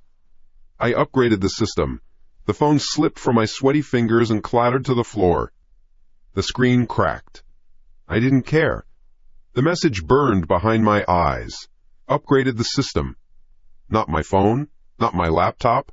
The system, my brain, my eyes, my reality. He wasn't just watching me anymore. He was the projectionist in the movie theater of my mind, adding his own special effects. The blood, the disappearing spider, the face in the TV, they were his creations. He was poisoning me from the inside out. And then I smelled it again. The gas. The chemical rot. It was stronger now. Much stronger. It was coming from the vents. It was thick in the air, coating my tongue. This was it. This was the tool. Some kind of neurotoxin. Some kind of hallucinogen. He was pumping it into my apartment. He was pumping it into my lungs. Panic, pure and undiluted, took over. All reason fled. Only instinct remained. Outie. The door. Get to the door. Now. I launched myself out of the bathroom, an animal desperate to escape a trap. I crashed into the edge of the hallway table, pain flaring in my hip, but I barely registered it. The apartment was tilting around me, the walls seeming to breathe in and out. The colors pulsed. The air was thick as water. I reached the front door, my breath coming in ragged, useless sobs. Keys. I needed my keys. I fumbled in my pockets, my fingers numb and stupid. I pulled them out. The jangling sound was like an alarm bell in my skull. I tried to fit the key into the lock. My hand was shaking too hard. It scraped against the metal plate. Scrape. Scrape. Jingle. My vision was blurring at the edges, a dark vignette closing in. I tried again. The key wouldn't go in. It was like trying to thread a needle in an earthquake. A sound started. Laughter. It wasn't coming from a speaker. It wasn't coming from outside. It was everywhere. It was inside my head, a chorus of voices, all of them. Mine, but twisted, a low, chuckling sound that vibrated deep in my bones. It swelled, getting louder and louder, drowning out the frantic drumming of my heart. The world swam. The floor rushed up to meet me. My strength gave out completely. I collapsed in a heap by the door, the keys skittering across the floor. Just out of reach. My cheek was pressed against the cold wood. The laughter in my head subsided, replaced by a dull, deafening roar. My sight narrowed to a tiny, blurry tunnel. Through it, I saw a pair of shoes, my shoes, standing over me. A figure was there. A shadow. I couldn't make out the details. It was like looking through frosted glass. The shadow crouched down, its form wavering and indistinct. It leaned in close, so close I could feel a breath I couldn't feel. A voice whispered in my ear. It wasn't a hallucination. It was clear. It was solid. It was my own voice, but stripped of all fear, all weakness. It was calm, confident, and utterly in charge. Sleep now, it said. When you wake up, I'll be in control. The first thing I registered was the wood grain. It was hard and cool against my cheek. My head throbbed with a low, brutal rhythm, a drumbeat of pain behind my eyes. I blinked. The world swam into a blurry focus. I was on the floor by the front door. The keys were a few inches from my hand, a small, metallic glint in the dim light. I didn't remember falling. I remembered the voice. My voice. Sleep now. I pushed myself up, my muscles screaming in protest. My whole body felt like one big bruise. I leaned against the door, taking a slow, painful breath. The air. It was clean. The sweet chemical rot was gone. Completely. The silence in the apartment was heavy, a physical weight. I stumbled to my feet. A wave of dizziness made me put a hand against the wall to steady myself. My eyes went to the digital clock on the cable box. 4:17 a.m. I had been out for hours. What happened? Did he just pump the gas in, knock me out, and leave? The thought made my stomach twist. I walked toward the kitchen, my steps unsteady. I needed water. My throat felt like sandpaper. And that's when I saw it. The floor. The cheap laminate that was always showing scuff marks and dust bunnies now gleamed. It was spotless. Not just clean. It was unnaturally clean, like a photo from a furniture catalog. I stopped in the middle of the living room, a cold feeling creeping up my spine that had nothing to do with the early morning chill. My gaze swept the room. It was all wrong. The stack of magazines on the coffee table, usually a chaotic mess, was now a perfect, squared-off pillar. The throw pillows on the couch were plumped and arranged with geometric precision. The TV remote was laid perfectly parallel to the edge of the end table. My heart started to pick up its frantic pace again. This wasn't right. The smart speaker, the one he'd used to blast that awful static, the one I think I'd kicked or thrown across the room, it was gone. Not broken, not in pieces, just gone. The corner where it had sat was empty, the power cord neatly coiled and tucked behind the table. My eyes darted to my desk. The laptop. My laptop wasn't a closed black slab anymore. It was open. The screen was on, glowing softly. It was running a screensaver. Generic one. Bubbles, blue and green bubbles drifting lazily across a black background. I moved toward it, my feet feeling heavy, like I was wading through deep water. I reached the desk and touched the trackpad.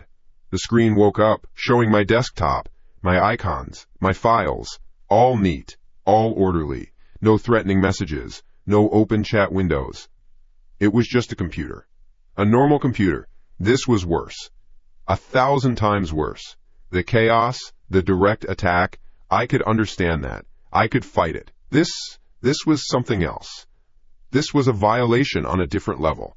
It was the work of a phantom, a ghost who cleaned up after himself. He had been in here for hours. While I was unconscious, he walked through my home, he touched my things, he tidied up. The intimacy of it made me feel sick. He wasn't just a hacker. He was an invasive presence, rearranging my life to show me he could. My phone. I needed my phone. I checked my pockets. Empty. My heart hammered against my ribs. I retraced my steps, my eyes scanning the gleaming floor. I found it on the kitchen counter, screen up, right next to the sink. The screen wasn't cracked anymore. I picked it up. The cracked screen I remembered from the bathroom was pristine. Flawless. No, that was impossible. I distinctly remembered it shattering on the tile. Did I dream that? Or did he fix it? The thought was so insane, I almost laughed. My hands were shaking. I unlocked it with my thumbprint. The home screen looked normal. I opened my texts. The thread from the unknown number, the one with the message about upgrading the system, was gone. Not just the last message. The entire conversation. Vanished. As if it never existed. I checked my emails. The chain of threats from Adam? Gone. Wiped. Not in the trash. Not in the spam folder. Just gone. My call log. I scrolled through it. My call to my boss. My missed calls from my mom. But the string of unknown number calls from the night before? Erased. My blood ran cold. He didn't just break in. He performed digital surgery.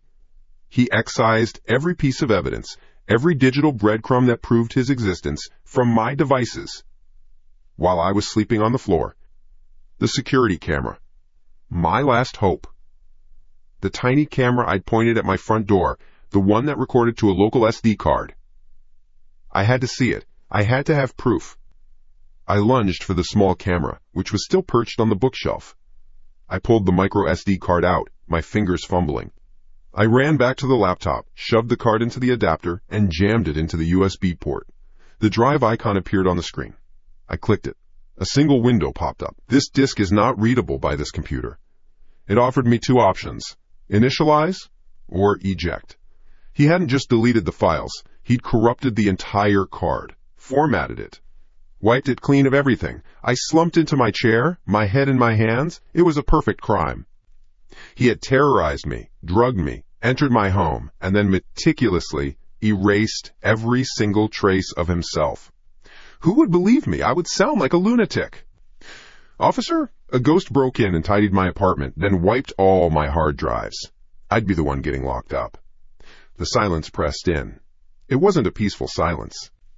It was a loaded silence, the silence of a stage after the actors have left, the silence of a tomb. Every nerve in my body was on fire. I was waiting for the next thing, the next message, the next sound. But nothing came. And then my phone rang. The sound shattered the silence, making me jump so hard my chair scraped against the floor. I looked at the screen. The name flashed in stark white letters. Kyle. My best friend. A wave of relief washed over me, so powerful it almost made my knees buckle. A real person. A connection to the world outside this sterile, silent prison. I swiped to answer, my voice cracking as I spoke. Kyle? Oh God, man, you are not going to believe what's been happening. Alex? His voice was thin, strained. He sounded scared. Alex, are you okay? What the hell is going on? No, I'm not okay. Someone broke into my apartment. He's been messing with me, Kyle. Hacking everything, sending me things. Sending you things? Kyle's voice rose, laced with a mix of fear and anger. You're the one sending things, man. What the fuck, Alex? My mind went blank. What? What are you talking about? I haven't sent you anything. Don't lie to me, Alex. Not now. I've been getting pictures all night and video clips. From you, from your number. I couldn't breathe. The air in my lungs turned to stone. What pictures? I whispered. Pictures of you, man. Pictures of you. God, I don't even want to say it. And a video of you smashing a lamp against the wall. You were screaming. Then another one of you just sitting on the floor, clawing at your face.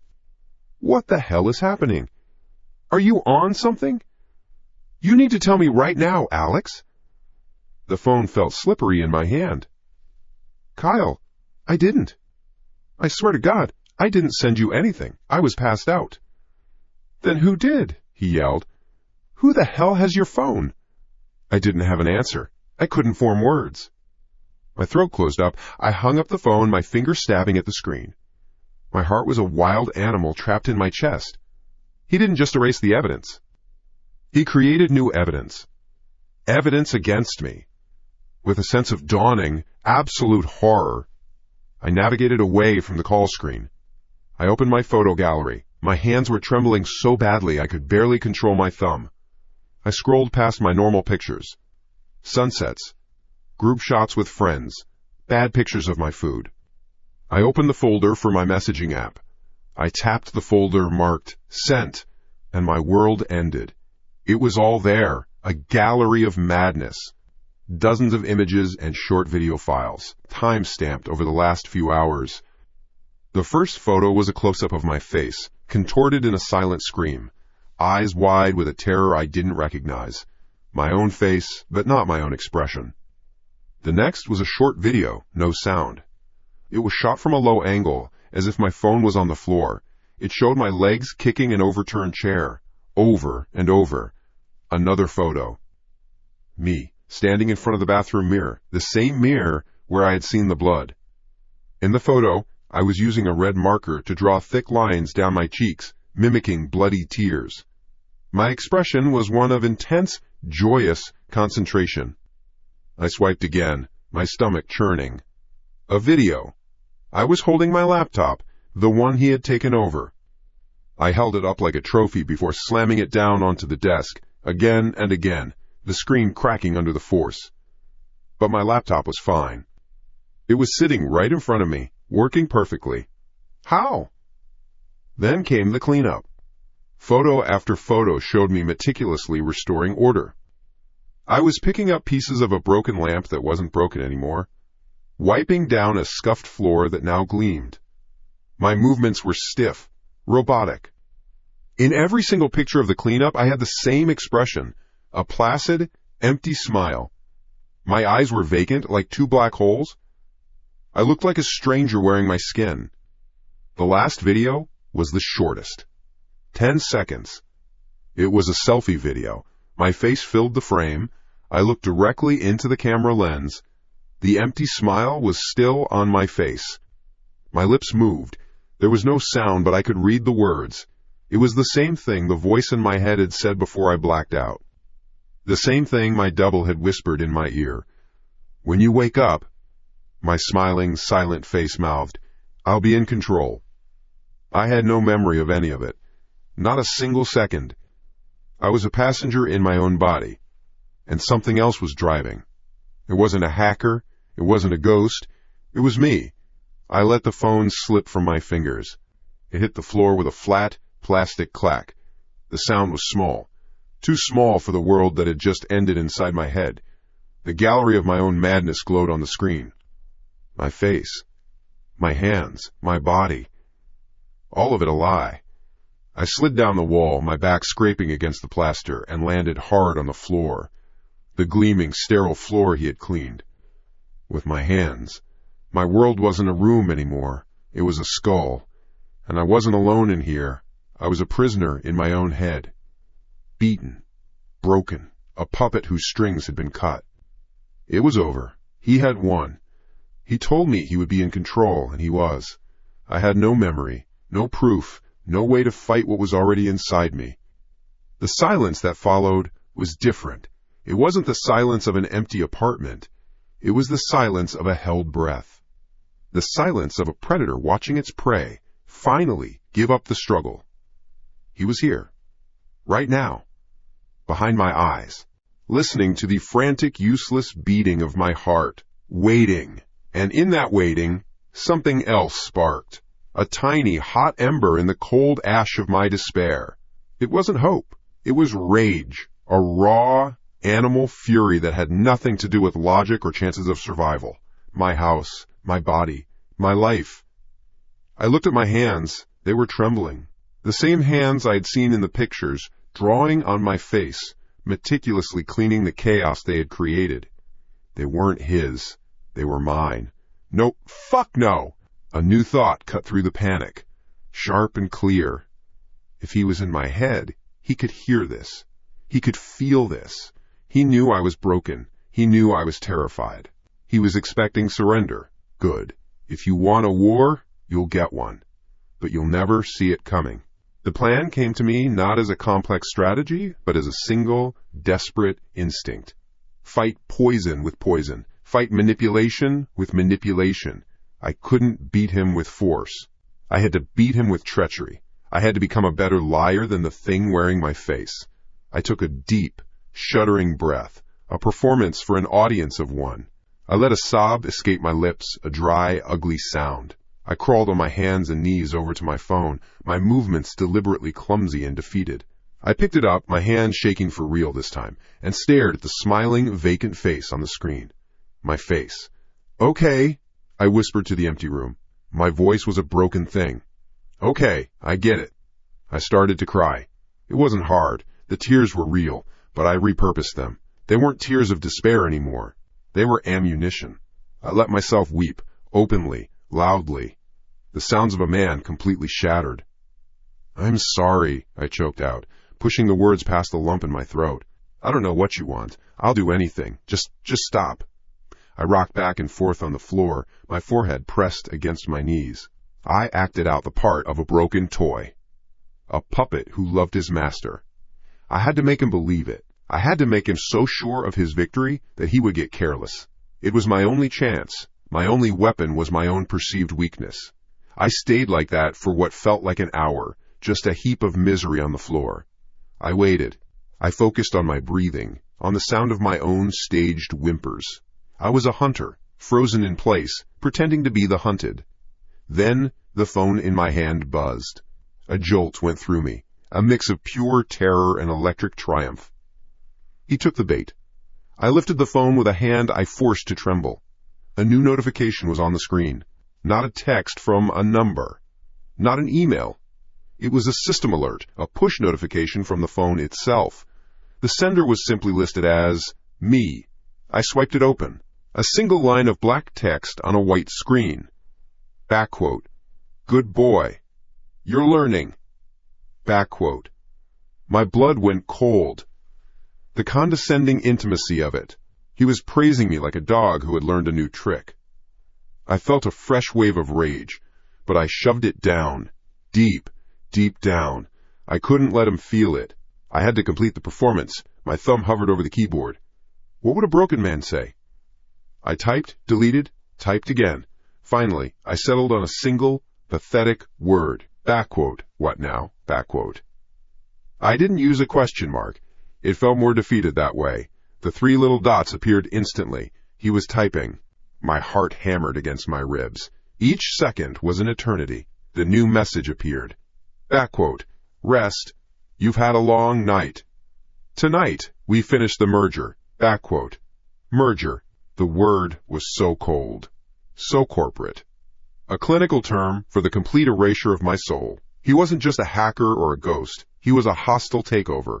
And the deal was closing tonight. This was it. The final battle. And it would be fought on his terms, in his arena. My own home. My own mind. I typed back one last time. Back quote. Okay, back quote. I tossed the phone onto the couch. The performance was over for now. It was time to prepare the battlefield. My mind raced. Evidence. I needed evidence. Physical, undeniable proof of what was happening. Proof that would stand up when my own memories failed me. He had wiped everything digital. He had corrupted the SD card. But he had made one mistake. He had shown me his hand. He had shown me the videos of what he did. He liked to record his work. So I would record him. The first problem was the camera. The one on the bookshelf was useless, its card fried, my phone was compromised, my laptop was his playground. I needed something he couldn't touch, something offline. Then I remembered. The old webcam. A cheap Logitech thing I hadn't used in years, shoved in the back of my desk drawer with dead batteries and old cables. I scrambled to the desk and pulled the drawer open. There it was. A little black eyeball on a clip. It had its own internal memory, a tiny built-in flash drive that could hold maybe 30 minutes of low-res video. Pathetic. But it was disconnected. It was clean. I plugged it into the wall to charge, my hands working fast. The tiny red light came on. Hope. A fragile, desperate hope. Next, the stage. Where would the merger happen? He liked my desk. He liked my computer. It was his command center. That's where he'd want to be. I needed to see what he did. What I did. The mirror. The big, cheap floor mirror leaning against the wall in my bedroom. I went in and wrestled it out into the living room. It was heavy and awkward. I grunted with the effort, dragging it across the floor and propping it up against the wall directly opposite my desk chair. Now, when I sat at the desk, I would be staring directly at my own reflection. At his reflection. Now, for the camera. I couldn't just leave it sitting out. He'd see it. He was smart. Hiding it had to be perfect. My eyes scanned the room, darting from corner to corner. The bookshelf. Behind the stack of paperbacks? Too obvious. Taped under the desk? He might feel it. Then I saw it. The plant. A sad, half-dead ficus in a large ceramic pot in the corner of the room. I never watered it. It was just part of the furniture. But its position was perfect. It had a clear, diagonal view of the desk and the mirror behind it. I unplugged the now-charged webcam. I carefully parted the dusty plastic leaves and nestled the camera deep inside, pointing the lens through a gap. I used a twist tie to secure it to a branch. I stood back and looked. It was invisible. Perfect. The sun was setting. The light outside my window turned from gold to a bruised orange and purple. The show was about to begin. Every nerve in my body was screaming. This was insane. A webcam and a mirror against a thing that could rewrite my reality. It was a child's plan. A fool's hope. But it was the only hope I had. I walked to the kitchen and drank a glass of water, my hand shaking so badly that water sloshed over the rim. I could feel the clock ticking down. I could almost feel him stirring inside me, waking up, getting ready for the main event. I went back to the living room. I sat down in my desk chair, facing the mirror. My own pale, terrified face stared back at me. I took a deep breath, and then I felt it. It started as a low throb behind my right eye, a familiar pain. Then came the smell, faint at first, then stronger. The sweet, chemical scent of him, of his presence. He was coming. I let my shoulders slump. I let my head hang. I looked at my reflection in the mirror, my eyes wide with practiced fear. "Okay," I whispered, the words trembling, aimed at the man in the mirror. "You win."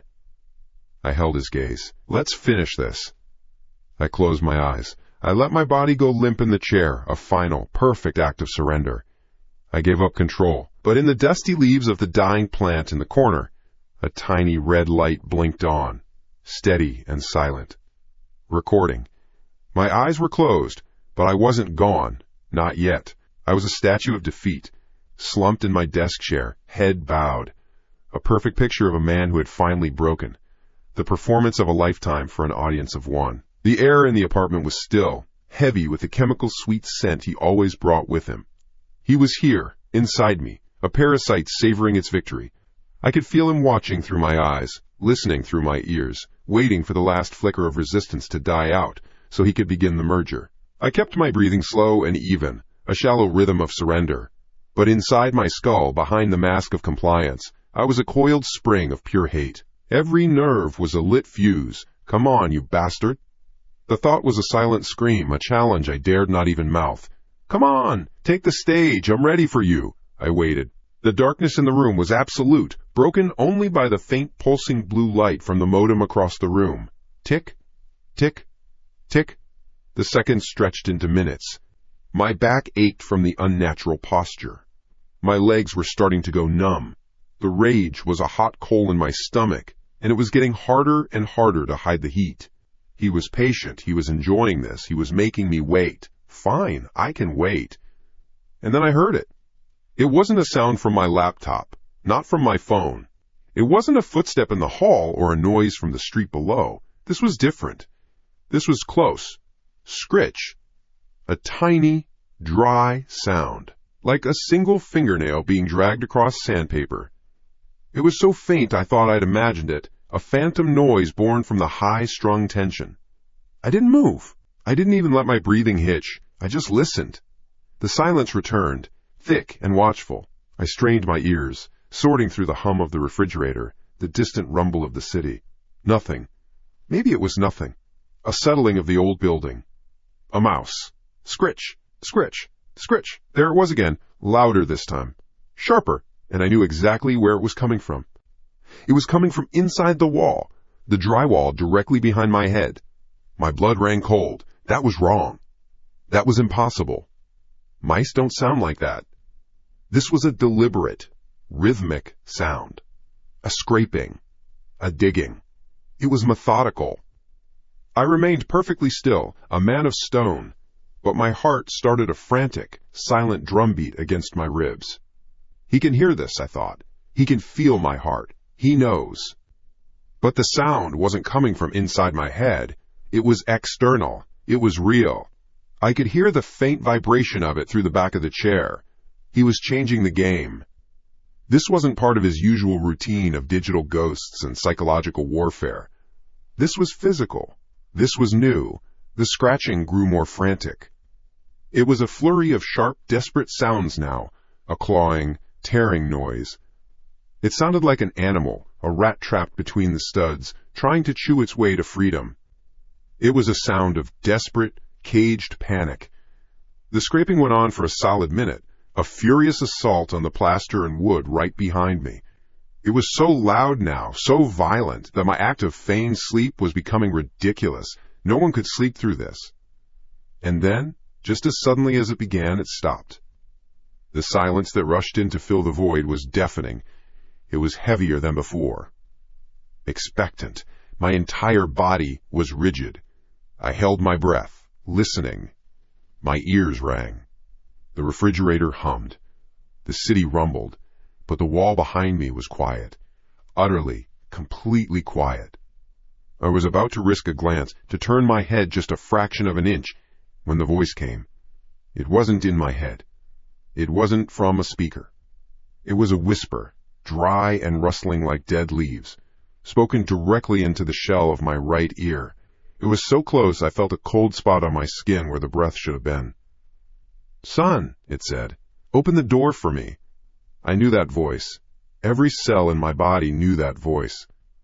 It was the voice I hadn't heard in 15 years, not since I stood by a hospital bed and watched her slip away.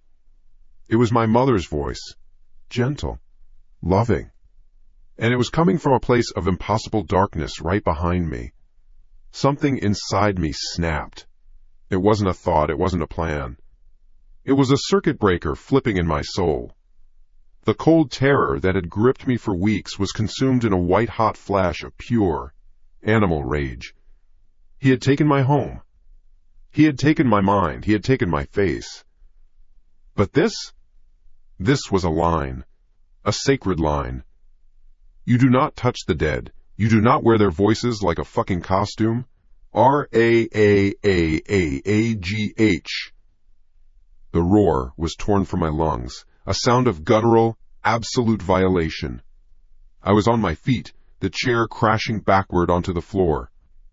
My eyes, now adjusted to the dark, locked onto the corner of the room where my old wooden baseball bat was propped against a bookshelf. I had put it there weeks ago, a pathetic talisman against a threat I didn't understand. Now I knew what it was for. I lunged, my hand closing around the smooth, worn wood.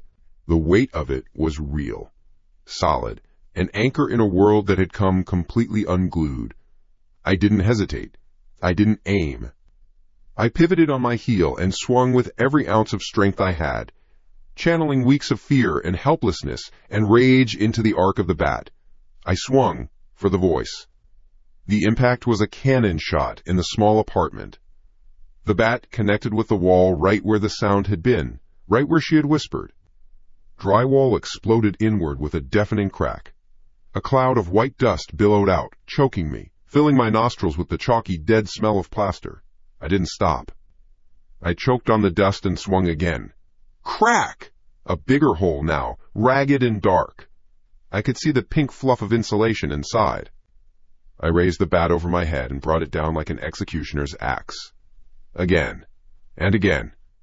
I smashed and battered and destroyed, screaming myself hoarse, the splintered wood of the bat groaning with each impact. I wasn't trying to find anything anymore. I was just punishing the wall. Punishing the air where the voice had been. Finally, my arms gave out. The bat felt like it weighed 1,000 pounds.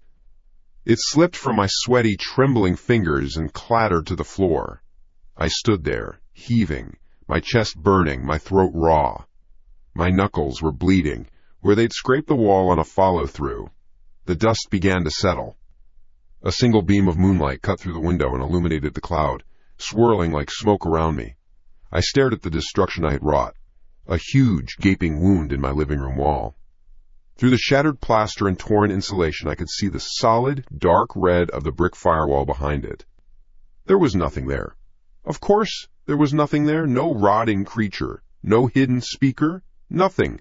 Just brick and mortar and the bones of an old building. My rage evaporated, leaving behind a hollow, shaking emptiness. My mind reeled.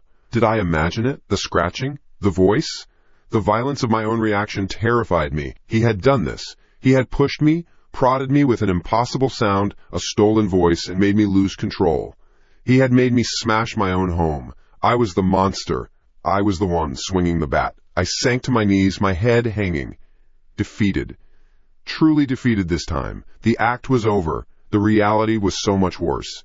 I looked at the mess on the floor. Chunks of white plaster, clumps of pink insulation, splinters of wood from the studs. The floor was covered in the guts of my wall. And then my eyes caught it. In the middle of the debris, half covered by a sheet of plasterboard, something glinted in the moonlight. It wasn't the dull silver of a nail or a screw. It was a warmer color, a faint, dirty yellow. My breath caught in my throat. Slowly, like a man defusing a bomb, I reached out. My fingers brushed away the white dust. My heart hammered against my ribs. What now? What new piece of insanity was this? May. My fingertips touched cold metal. I picked it up. It lay heavy and real in the palm of my trembling hand. It was a key. An old, small brass key, tarnished with age and flecked with rust. It had an ornate, circular head and a simple, single-toothed bit. I knew this key. My stomach dropped to the floor. This was impossible. This couldn't be here. This was the key to the little wooden toy chest my grandfather had made for me when I was 5. The chest I had kept in my bedroom closet, filled with plastic soldiers and chipped die-cast cars. I had lost the key when I was maybe 10 years old. We'd searched everywhere for it. My mom, my dad, me. We never found it. We eventually had to pry the lock open with a screwdriver, and the chest was never the same again. The key was gone, lost to the chaos of a childhood home we'd sold 20 years ago. And it was here, in my hand. It had come from inside the wall. I stared at the rusty piece of metal, a relic from a forgotten life. This wasn't a hallucination. This wasn't a digital trick. This was a solid object. An artifact from my past that had been buried inside the structure of my apartment for God knows how long. The scratching, the voice, the key. They were all connected. He didn't just mimic my mother's voice. He had brought a piece of her, a piece of us, back from the dead, and sealed it in my wall. This wasn't a hostile takeover. This wasn't a simple split personality. This was something else entirely, something older.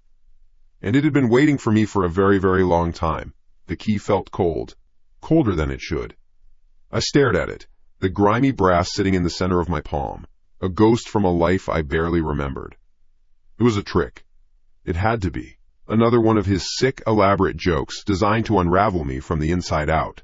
He hadn't just used my mother's voice. He'd dug up a memory, given it weight and form, and planted it inside my wall like a time bomb. I wouldn't play. I let my hand fall open. The key clattered against the hardwood floor, a tiny, metallic sound in the wreckage of the wall. It lay there in the dust and moonlight, a glint of yellow. A lure. He wanted me to obsess over it, to chase the rabbit down the hole of what it could mean. He wanted me to lose myself in the impossibility of it. Not this time. My breathing was a ragged engine in my chest. I backed away from the hole, from the key, from the memory. I left the baseball bat on the floor where it had fallen. Using it had been a mistake. It was what he wanted. A physical outburst. Proof that I was losing control, that I was becoming the animal he was trying to unleash. I sat down on the floor, my back against the far wall, facing the door. The dust in the air was thick, catching the single beam of moonlight like a projection. I just sat, I waited. The apartment was a disaster zone, my own private ground zero. Fine, let him see it. Let him see me, sitting in the ruins. I would not give him another reaction. I would be a stone. I would take back the only thing I had left, my own inaction. The silence returned. It was different now. It wasn't the silence of an empty apartment. It was the silence of a held breath, the silence of a predator that knows it's being watched. My ears strained, trying to separate the hum of the city from whatever came next. Minutes crawled by. My adrenaline slowly faded, leaving a tremor in my hands and a deep, aching exhaustion. The rage was gone. The fear was a low hum, a baseline emotion I'd grown used to. Maybe that was it for the night. Maybe he'd gotten what he wanted. Me, broken and surrounded by the evidence of my own rampage. I started to doubt myself. Was I the one in control here? Or was my silent protest just another part of his script? My refusal to engage, was that the reaction he was waiting for? Cut! That's when I heard it. Clunk. It wasn't a whisper. It wasn't a scratch. It was a thick, heavy mechanical sound. Unmistakable. The sound of a large switch being thrown with force. It came from outside my apartment, out in the hallway, and just like that, the world went black. Not the murky dark of a moonlit room. This was an absolute, suffocating darkness. The modem light across the room vanished. The faint glow from the streetlights outside my window, gone. The moonlight beam that had been my only companion snuffed out as the entire building's exterior lights died. He had cut the power. Not with a hack.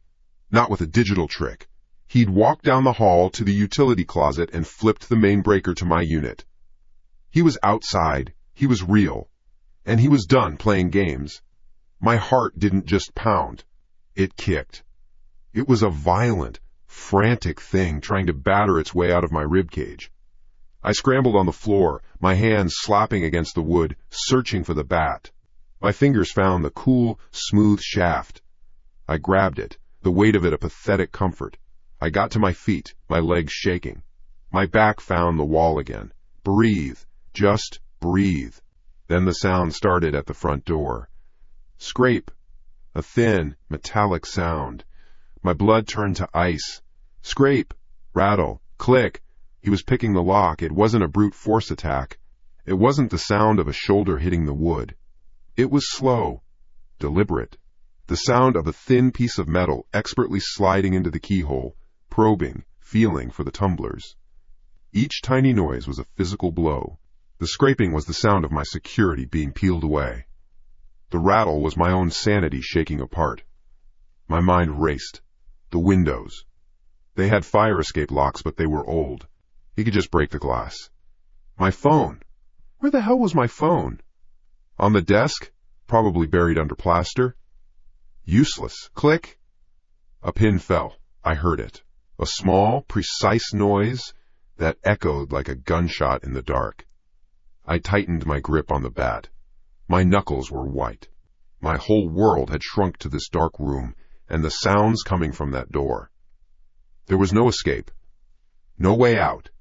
He was coming in. I thought about screaming. For who? For my neighbors who probably had headphones on, watching Netflix? For a security guard who was 100 years old and half asleep in the lobby? No one was coming. It was just me. Click. Another pin. He was good. Or he knew the lock. How could he know the lock? Core work. My mouth was dry, I swallowed, and it felt like sandpaper. I could feel sweat tracing cold lines down my back. I was trapped. A rat in a box. My silent protest seemed stupid now. A childish act of defiance in the face of a tidal wave. Click. He was almost there. I could feel it. The door was about to open. I had a choice. Cower here and wait for it. Or meet it. Something in me, the last flickering ember of that earlier rage, flared back to life. No, I wasn't going to die on my knees in the dark. If he was coming in, I was going to be the first thing he met. I pushed off the wall, my bare feet silent on the dusty floor. I moved toward the door, staying to the side, out of the immediate line of sight. I raised the bat, holding it high and tight beside my ear, like I was in the batter's box waiting for the final pitch. The silence from the lock was suddenly terrifying. Had he given up? Was he playing another game? Prack! Click. The final loud, definitive sound of the deadbolt sliding open. The door swung inward. It didn't fly open. It drifted, a slow, dark rectangle opening into the deeper black of the unlit hallway. For a second, nothing happened. Just the open doorway, a void waiting to be filled. My heart hammered against my ribs, a wild drum solo in the silence. Then a shape filled the frame. It was just a silhouette against the black. Tall, broad in the shoulders. It paused on the threshold, a predator tasting the air. I couldn't see a face, no clothes, nothing. Just a man-shaped hole in the darkness. It took one step inside. I didn't think. I didn't plan. My body moved on, pure animal instinct. I exploded from the wall, a roar tearing from my throat, and swung the bat with every ounce of force I had. It was a horizontal, desperate arc aimed right at the center of that dark mass. Whump. The impact was sickening. It was a wet, solid sound, like hitting a side of beef. The bat vibrated in my hands, a shockwave of force running up to my shoulders. A grunt of pain, low and guttural, answered the blow. The figure staggered back, but it didn't fall. It was on me before I could swing again. A hand, big and strong, clamped down on the bat. It jerked it from my grip with impossible strength. The wood was ripped from my hands, and it clattered somewhere in the darkness behind me. I was unarmed. I threw a wild punch, connecting with something solid. A shoulder, maybe a chest. The figure absorbed it and crashed into me. We both went down, a tangle of limbs and desperation. My head hit the floor, not hard, but enough to make stars flash behind my eyes. The fight was a chaotic nightmare of sound and sensation, the grunts of exertion, the smell of sweat and something else, Something sharp and chemical. The rasp of our clothes on the floor. A hand grabbed my shirt, ripping the fabric. I kicked out, my foot connecting with a knee. He grunted again, his grip loosening for a second. I scrambled away, crab walking backward, my hands scraping on debris. He was a shadow, a beast of pure physical force. He was on his feet again, coming for me. I could hear his heavy breathing. I got to my knees, then to my feet, my body screaming in protest. He lunged. I sidestepped, and he stumbled past me, crashing into the dining table. A lamp I'd forgotten was there, wobbled, and then fell with a smash of ceramic and glass. The sound was deafening. He roared in frustration, a raw, angry sound. He righted himself and turned, a dark mountain in the gloom. I had nothing. No weapon, no escape. My back was against the ruined wall. This was it. This was the end. He took a step toward me, then another. I could feel the floorboards vibrate under his weight. My hand, thrown back against the wall for balance, brushed against something. The hole. The jagged edges of broken plaster. My mind flashed to the contents scattered on the floor. Plaster. Insulation. Wood splinters. The bat. My eyes scanned the darkness at my feet. I couldn't see anything. I dropped to one knee, my hands sweeping desperately across the floor. Plaster dust puffed up into my face. My fingers brushed against it. Smooth, worn wood. I had it. He was almost on top of me. I felt his presence, a heat in the air. I didn't have time to stand. I didn't have time to aim. I just gripped the bat with both hands and swung upwards from my crouched position in a blind, desperate uppercut. The end of the bat connected with a sickening crunch. It felt like I'd hit a brick. He let out a choked, wet gasp, and his forward momentum carried him over me. I heard his head hit the sharp corner of the small end table beside the sofa. The sound was unmistakable, a sharp, ugly crack, followed by a heavy, final thud as his body went limp and hit the floor. Silence. I stayed on my knee, holding the bat, my entire body trembling. The only sound was my own breathing, loud and ragged in the suddenly silent room. He wasn't moving. Not a twitch, not a sound. He was down. I waited. 1 second. 10. 30. Nothing. I let the bat drop. It landed silently in the thick dust. Slowly, shakily, I pushed myself to my feet. My muscles felt like jelly. Every part of me ached. I stumbled, catching myself on the back of the sofa. The light. I needed light. My mind, sluggish and thick, tried to remember. The breaker. The main breaker was in the hall, but there was an internal one too, a small metal box inside the apartment, by the front door. I began to shuffle toward the door, my feet crunching on broken glass and plaster. Each step was a monumental effort. I kept my eyes fixed on the motionless heap on the floor, a dark shape in the gloom. I reached the wall, my hands fumbling over the smooth paint until they found the cold metal of the breaker box. I wrenched the little door open. My fingers found the bank of switches. I didn't know which one was for the lights. I pushed them all up, one by one. Nothing, of course.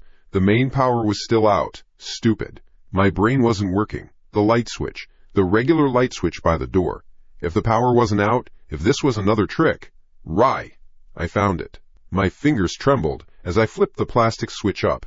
The overhead light flickered once, then flooded the room with stark yellow light. I blinked, my eyes screaming at the sudden brightness. The world swam into focus. The first thing I saw was the chaos.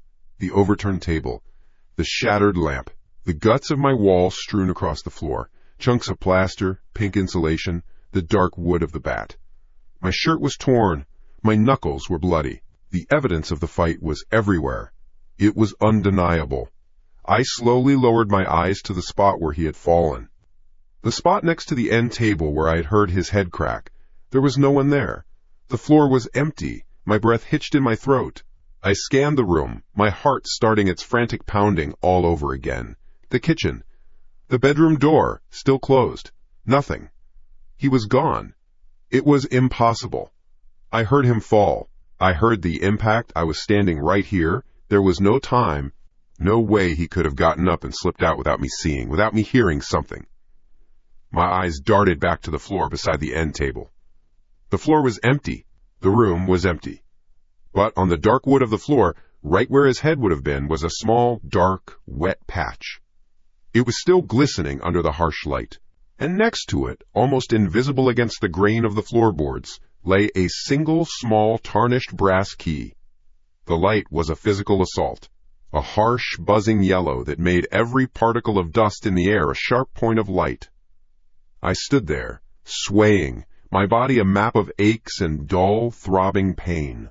My eyes scanned the room again and again and again, a frantic, desperate loop. It had to be a trick. He was fast. He was quiet.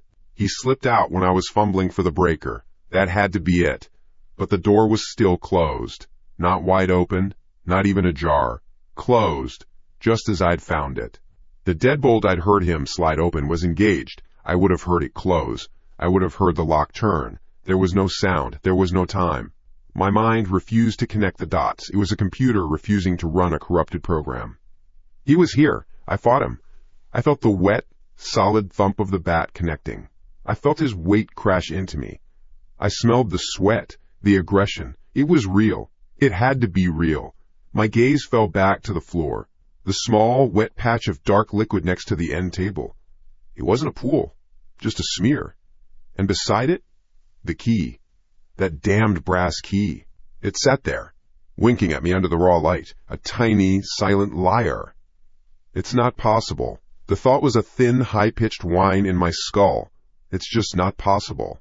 I took a step, my bare foot crunching on a shard of the broken lamp. I hissed, a sharp intake of breath, and lifted my foot. No blood. I stumbled toward the kitchen, my hand braced against the wall for support. My knuckles scraped against the paint. They were raw, bleeding. I remembered throwing the punch, connecting with a solid chest. The evidence was right there, on my own hand. I leaned over the sink, my hands gripping the cold porcelain, and stared down at the drain. Breathe. Just breathe. The fight was over. He was gone. I was alive. That's all that mattered. I just needed to calm down, figure out what to do next. Call the cops. Tell them what? A man broke in. I fought him off, and then he vanished into thin air? They'd think I was a lunatic. I turned on the faucet, the water pressure weak from the main being off. A thin, cold stream trickled out. I splashed it on my face. The shock of the cold was a slap, bringing a sliver of clarity. I looked up. I saw him. For one heart-stopping second, I saw the intruder in the reflection of the medicine cabinet mirror. His face was a mess. A dark bruise was already forming on his cheek. His hair was wild, caked with plaster dust. His shirt was torn at the collar, and across his forehead, a long, ugly gash was weeping a thin line of red down past his eyebrow. My blood turned to ice. My breath caught in my throat. I was looking at myself. I slowly raised a trembling hand to my own forehead. My fingers came away wet and red. The gash in the reflection matched the searing pain on my head. The pain from where his head had hit the corner of the end table. No, the word was a silent scream in my mind. No, no, no. I backed away from the mirror, shaking my head. A mistake. Confusion. Shock. That's all it was. The sequence of events was jumbled. I hit him. He fell. I must have stumbled in the dark. I must have hit my head, too.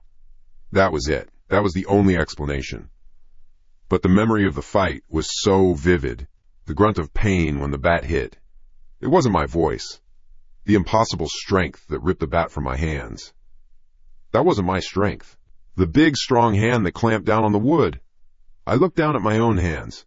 My right hand, the one that had held the bat, was scraped and bruised. My left hand, the one that had been free, was pristine, the hand that grabbed the bat. It had to be the other one.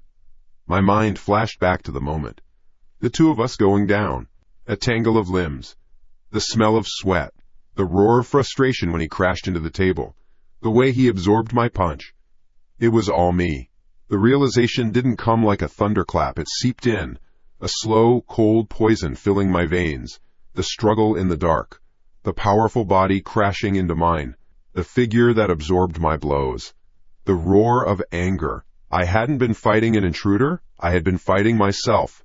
The tall, broad silhouette in the doorway was my own shadow, cast against a black hallway, distorted by fear and darkness into a monster.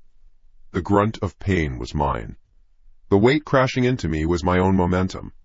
The hand that ripped the bat away, I must have lost my grip, the force of the swing wrenching it from my grasp. I slid down the kitchen cabinets until I was sitting on the cold linoleum, my head in my hands. The entire fight played back in my head, but now it was a silent film of one man, alone in a dark room, engaged in a grotesque, violent ballet with himself, tearing his own shirt, punching his own body, throwing himself to the floor, and the final, sickening sound, the crack of a head hitting the table. My head. My own fucking head. I choked back a sob that was half laughter. This was it. The final break. The point of no return. He hadn't needed to break me. I'd done the job for him. I had become my own monster. But there was still one question. One piece that didn't fit. The power. The lock. I didn't flip the main breaker. I didn't pick my own lock. That was him. That part was real. It had to be. My eyes snapped open. The camera. The little black box I had set up on the bookshelf, its tiny lens pointed at the front door. The one I had put there to catch him. To prove I wasn't crazy. It was the only witness. The only thing that could tell me the truth. I scrambled to my feet, my body screaming in protest. I lurched across the ruined living room, my eyes fixed on the bookshelf. The camera was still there, tilted slightly from the struggle, its little red light off because of the power cut. It didn't matter. The recording was on the card. My hands shook so violently I could barely work the tiny latch on the side. The memory card, a black fingernail of plastic, popped out. I almost dropped it. I pinched it between my thumb and forefinger like it was a holy relic. The laptop. It was on the desk. Miraculously, it had survived the rampage. The lid was closed, covered in a fine layer of white dust. I swept it clean with the back of my hand and flipped it open. The battery was still good. The screen glowed to life, a welcoming blue in the chaotic yellow of the room. My fingers were clumsy on the trackpad. I fumbled the memory card into the slot. The machine chimed as it recognized the device. A folder appeared on the screen. DCIM. I clicked. A series of video files, named with dates and times. I found the last one, the one recorded tonight. The one that would have captured everything. My heart hammered against my ribs. A wild, frantic drumbeat. Sweat beaded on my cut forehead and dripped into my eye, stinging. I didn't wipe it away. My whole world, my entire sanity, was balanced on the head of a pin. On this one click. I moved the cursor. It hovered over the play icon. Breathe. Just breathe. I clicked. The screen went black for a second. Then the video began. The quality was grainy in the low light, the only illumination coming from the single beam of moonlight through the window. The perspective was from the bookshelf, showing the living room, the ruined wall, and the front door. The room was empty, silent. Then, a figure entered the frame from the direction of the bedroom. It was me. I watched myself walk to the front door, watched myself reach up and methodically flip the switches in the internal breaker box, plunging the room into absolute darkness. The camera's night vision kicked on, turning the world into a ghostly green and black landscape. I watched myself open the apartment door, step out into the hall, and close it behind me. Silence for a minute. 2 minutes. Then the sound began at the door. The audio was sharp. Scrape. Rattle. Click. The sound of the lock being picked. Slow. Deliberate. My own hands, an expert I never knew I was, working on my own lock from the outside. Click. The deadbolt slid open. The door swung inward. I watched myself step through the doorway, a shadow against the deeper shadow of the hall.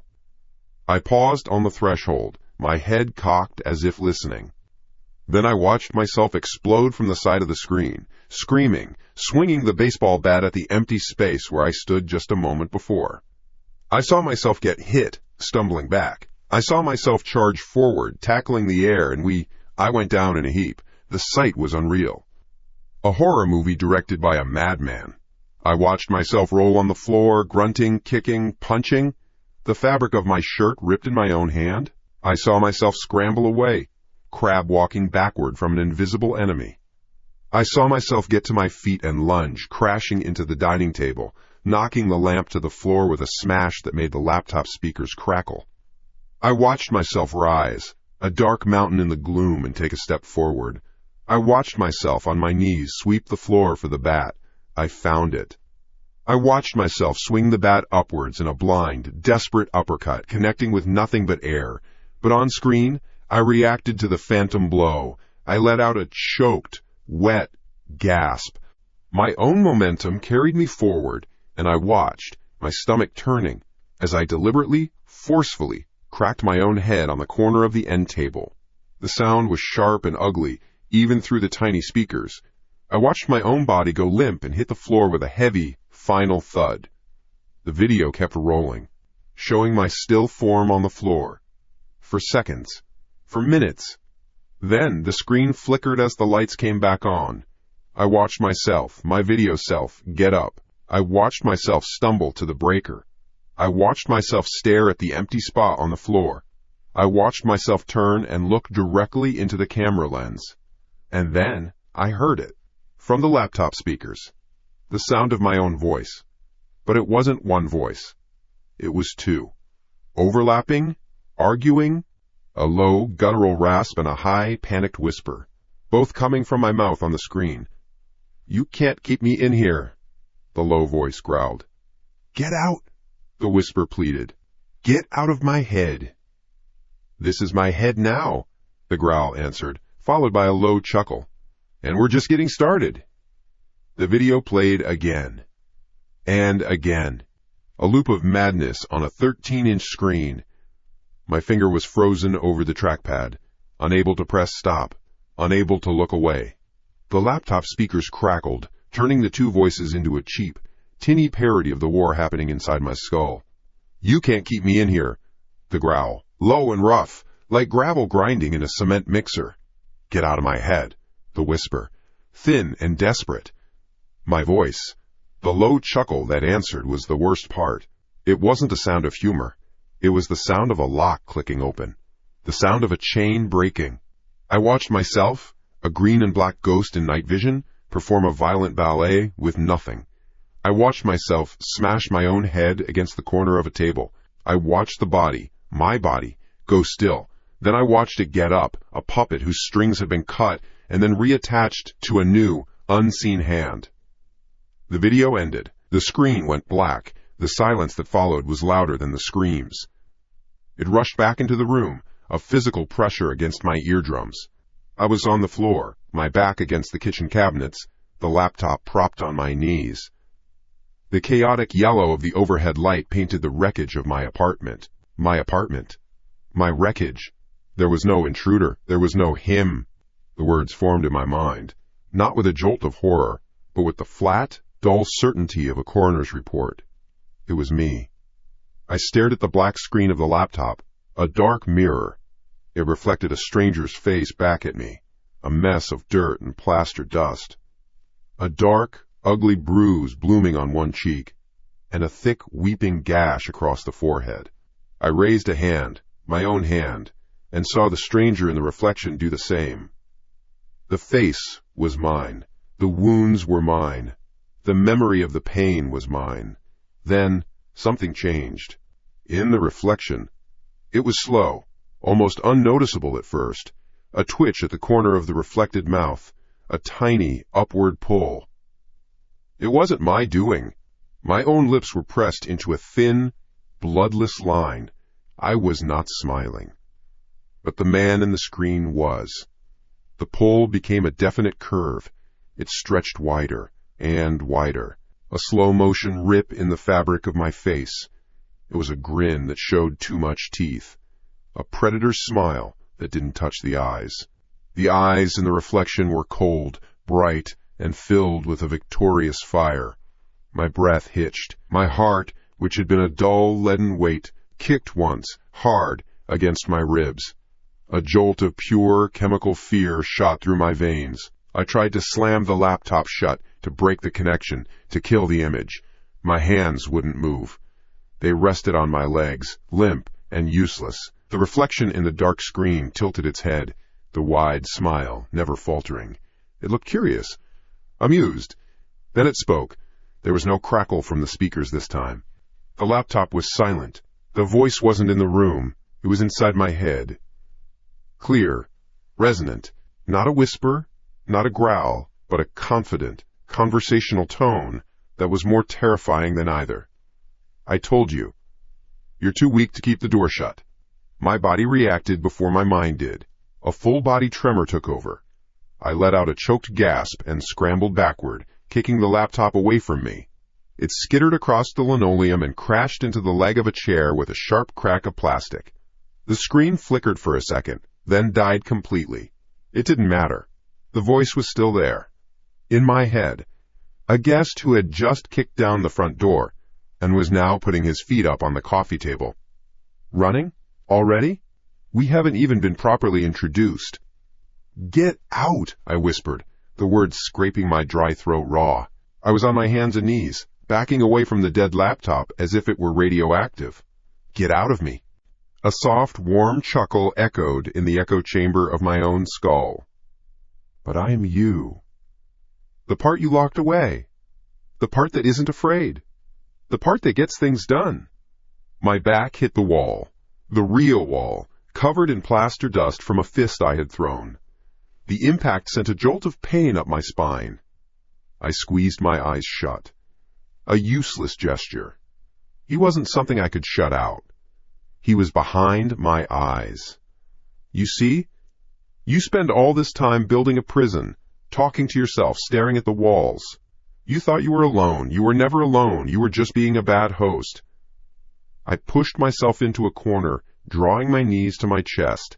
I felt like a child. Small. Powerless. The fight was over before I even knew it had started. I hadn't been fighting an intruder for my life. I had been fighting myself for my own mind. And I had lost. All those nights, listening to the city. Hating the silence in here. The voice was softer now, almost reasonable. All that empty space. It's not healthy. Nature abhors a vacuum. I am simply filling a void you created. I looked around the room, the scene of my own self-destruction. The broken lamp. The dented wall. The overturned table.